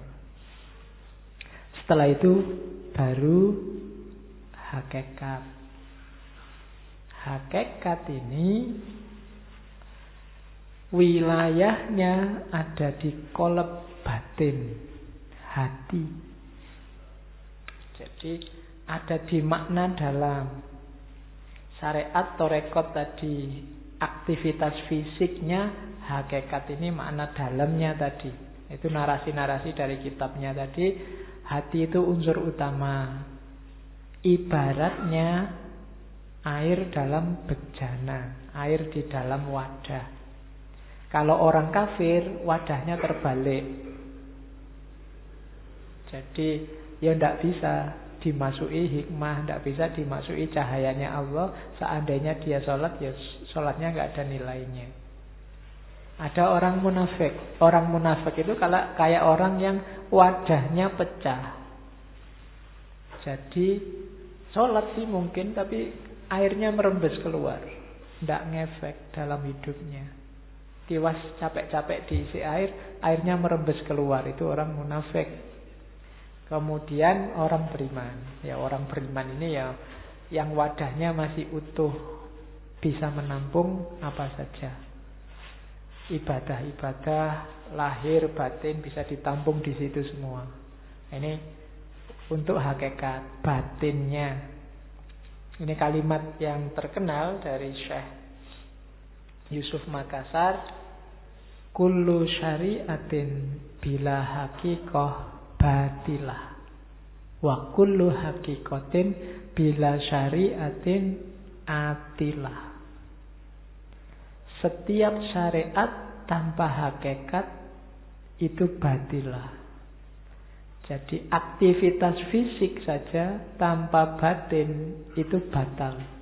Batal itu berarti nggak ada nilainya. Wa kullu haqiqatin bila syariah atilah. Dan setiap hakikat, setiap makna batin tapi tidak diawali dari syariat itu atilah. Atilah itu kosong. Kan ada nanti tradisi-tradisi, budaya-budaya, wis sing penting atine eling terus ning Gusti Allah. Sembayang gampang, nek sempet ya salat, nek ora ya ndak. Nah, itu bila syariah. Kalau bila syariah atilah. Tapi syariah saja bila hakikat batilah. Dua-duanya harus ada. Bahkan nanti di kalimatnya yang lain, man tafaqqaha wa lam yatasawwaf faqad tafassaqa wa man tasawwafa wa lam yatafaqqaha faqad tazandaqa wa man tafaqqaha wa tasawwafa faqad tahaqqaqa. Barang siapa tafaqquh itu berfikih, menjalani agama, menjalankan ibadah fikih, walam yatasawwaf, tapi tidak bertasawuf, tidak bersufi, sehingga hanya dapat lahirnya saja, faqad Tafassako, maka dia kayak orang fasik. Fikih tok, lahir tidak ada batinnya. Orang fasik itu ya kayak orang yang fasik itu kan melakukan dosa. Lahirnya sih benar tapi batinnya melenceng. Sahadat sih tapi perilakunya rusak. Itu tafassako. Wa man tasawwafa wa lam yatafaqqah faqad tazandaqah. Tapi barang siapa yang bertasawuf, tiap hari riyadoan, tiap hari nyepi tirakatan, walam yatafaqqah, tapi tidak berfikih, tidak menjalankan syariat, faqad tazandaqah, maka dia termasuk kelompok zindik. Zindik itu merusak agama. Jadi identitas keagamaanmu akan rusak, lama-lama hilang. Kalau hanya tasawuf saja tanpa fikih, tanpa syariah. Wa man tafaqqaha wa tasawwafa faqad tahaqqaqa. Tapi kalau imbang, ya berfikih, ya bertasawuf, maka dia tahaqqaq. Itulah jalan yang benar. Jadi tidak boleh sufi aja anti fikih, atau fikih saja anti sufi. Dua-duanya harus imbang. Fikih tanpa tasawuf itu lahir tanpa batin. Lahir tanpa batin itu fasik. Tasawuf tanpa fikih itu batin tanpa lahir. Itu zindik. Dua-duanya harus ada. Baru setelah itu ada makrifat, pemberian Allah.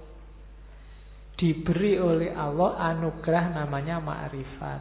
Awas keliru katanya Syekh Yusuf. Makrifat itu ada dua jenis. Ada makrifat umum, ada makrifat khusus.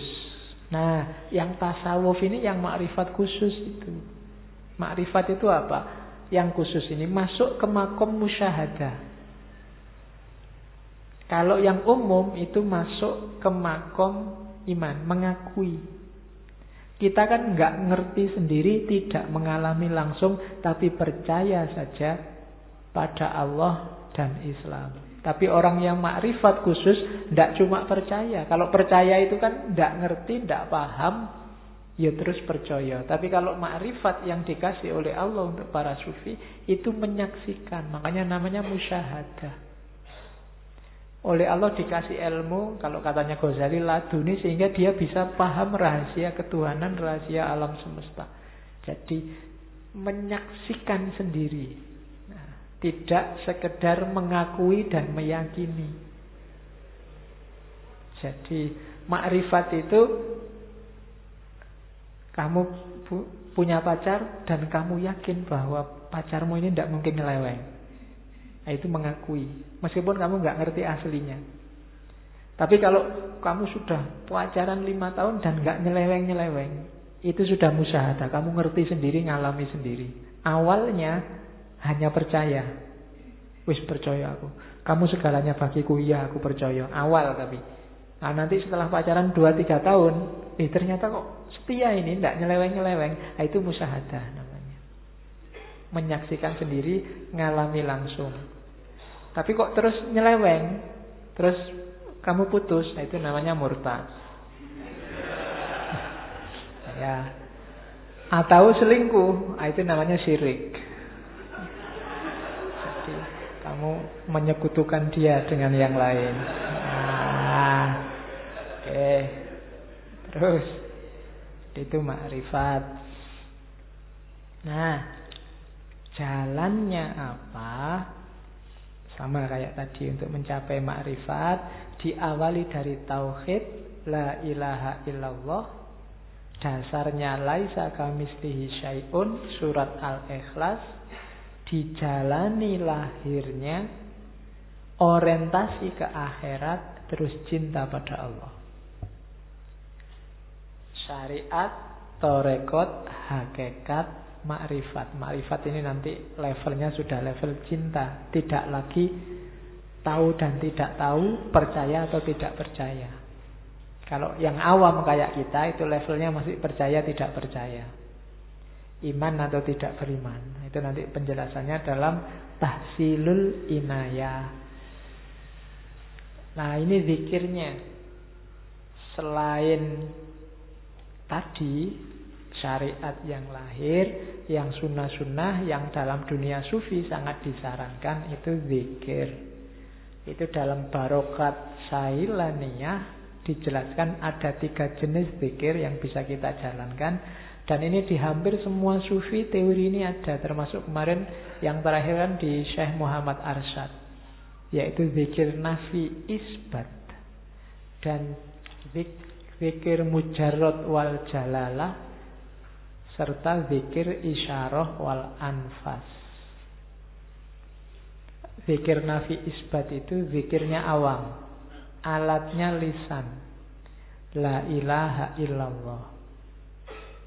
Kalau zikir mujarrad wal jalalah itu zikirnya khawas, alatnya qalb, bunyinya Allah, Allah, Allah. Batinmu yang zikir. Jadi hatimu, tidak lagi mulut. Cobalah sebanyak mungkin mewiridkan Allah, Allah ini sampai tanpa harus dikomando, detak jantungmu sendiri bunyinya Allah, Allah. Itu nanti ada di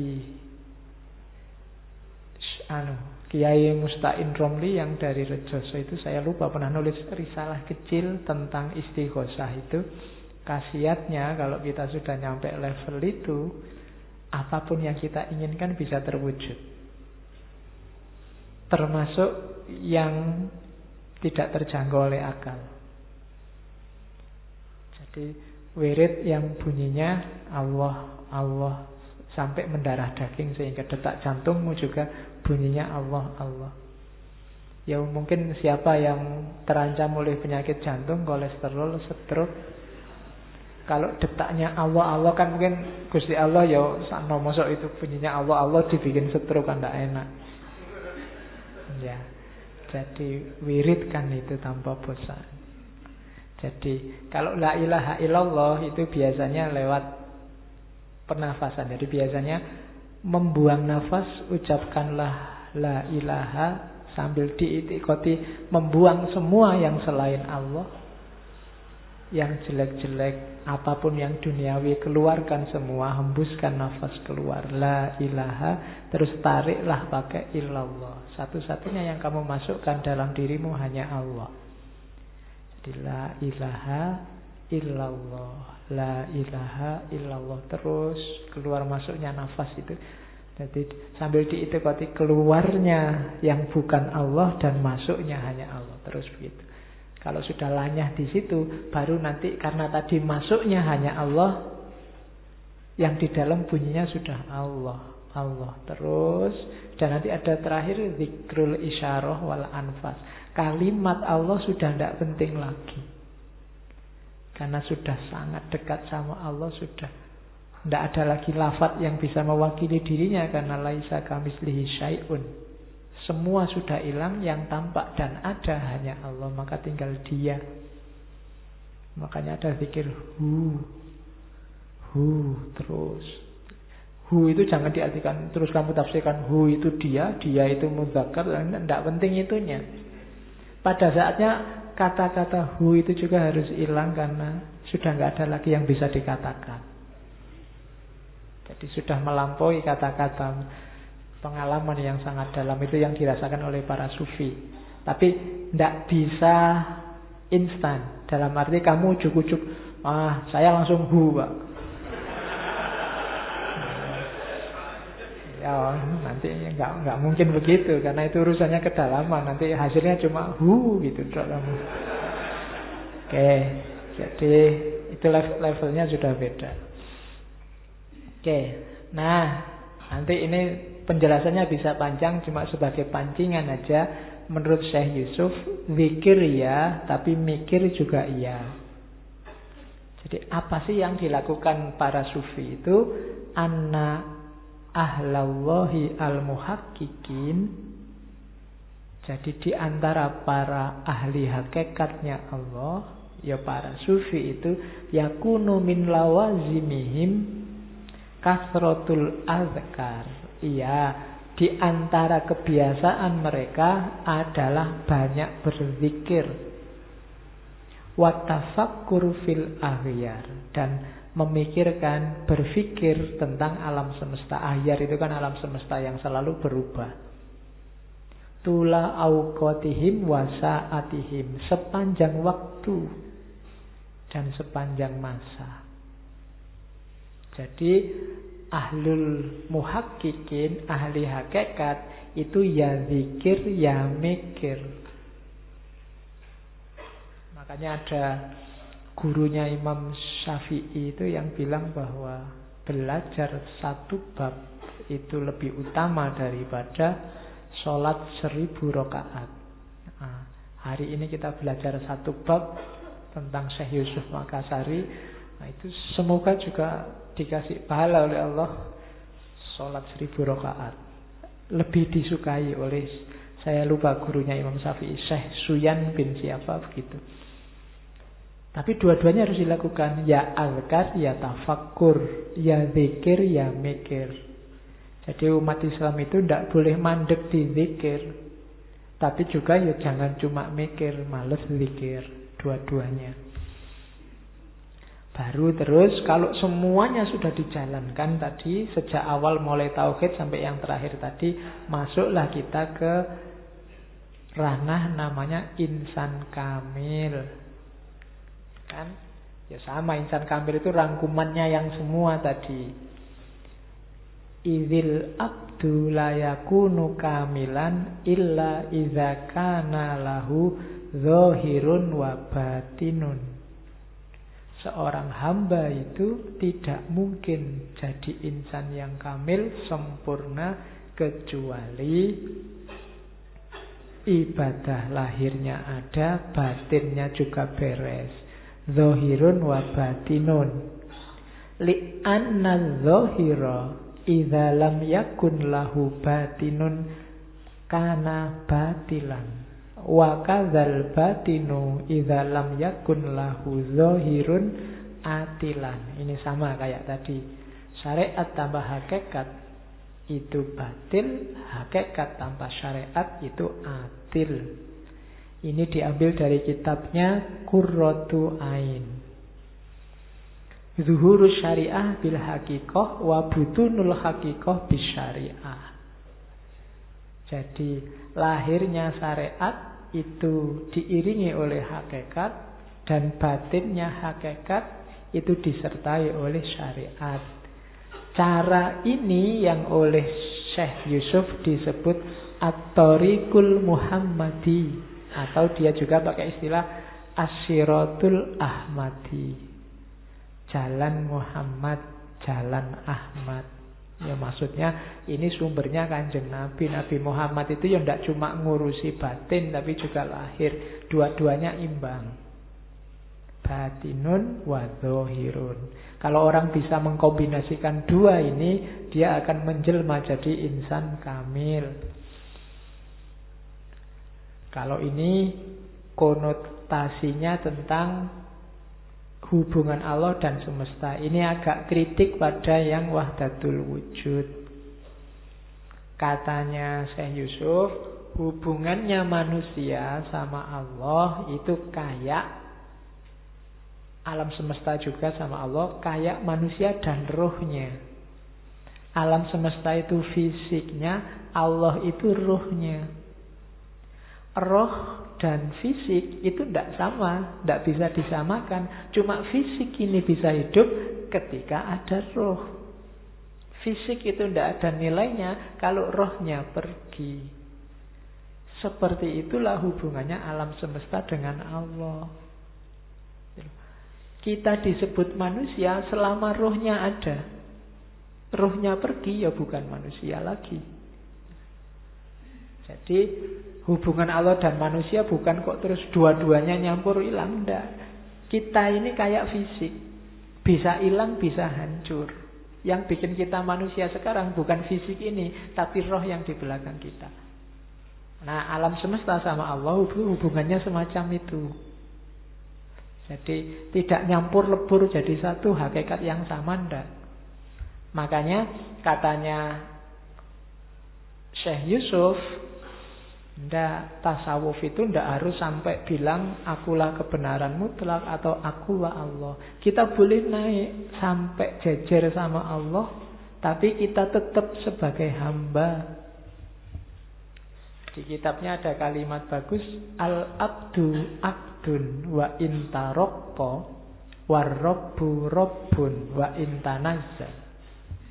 Hamba itu ya tetap hamba, meskipun dia naik sampai bertemu Tuhan, namanya kasyaf dan ma'rifat. Tuhan tetap Tuhan, meskipun Allah tanazal, turun ke dunia, mengintervensi kehidupan, menyayangi manusia dengan sifat-sifatnya. Meskipun dia terlibat, ada di sisi kita tiap hari, dia tetap Tuhan. Tidak bisa dicampur, yang hamba jadi Tuhan, yang Tuhan jadi hamba. Wal abdu abdun wa intarokko warrobbu robbun wa intanazzal. Jadi Tuhan ya Tuhan, hamba ya hamba. Bahwa nanti sampai hambanya naik dengan amal ibadahnya sampai mengalami kasyaf karena dianugerahi sendiri oleh Tuhan, tetap tidak bisa merubah status dirinya sebagai hamba. Yang Tuhan juga begitu. Meskipun Tuhan tanazzal biar dikenali manusia lewat perbuatannya, sifat-sifatnya, tetap dia statusnya Tuhan.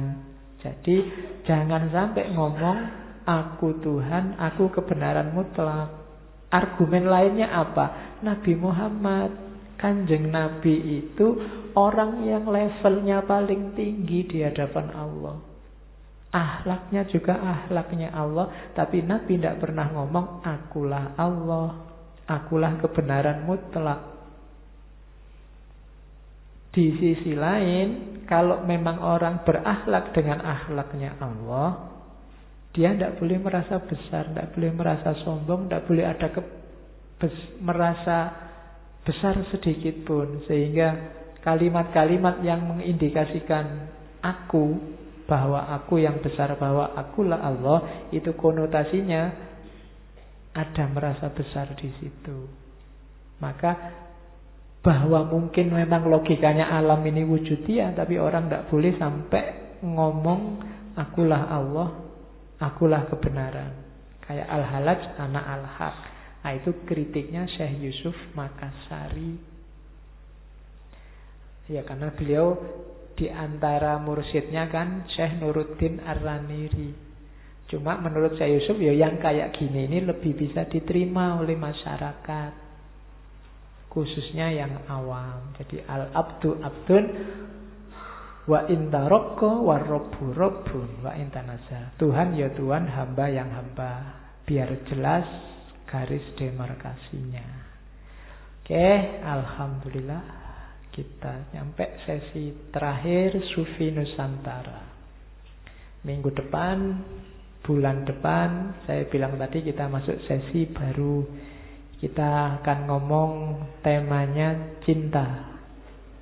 Ya, minggu pertama kita ketemu Plato lagi, cuma kali ini ngomong konsepnya yang sangat terkenal, Platonic love.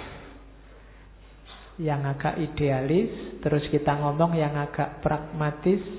Dari tradisi psikoanalisis, muridnya Freud, kita ketemu Erich Fromm yang nulis The Art of Loving. Terus ke dunia Islam, ya ketemunya lagi-lagi dunia sufistik yang dekat dengan banyak ngomong cinta. Yang pertama Robi'ah Al-Adawiyah, dan kemudian yang terakhir Jalaluddin Rumi. Oke, saya kira itu dulu. Kurang lebihnya mohon maaf. Wallahul muwaffiq, wallahu a'lam bissawab. Wassalamualaikum warahmatullahi wabarakatuh.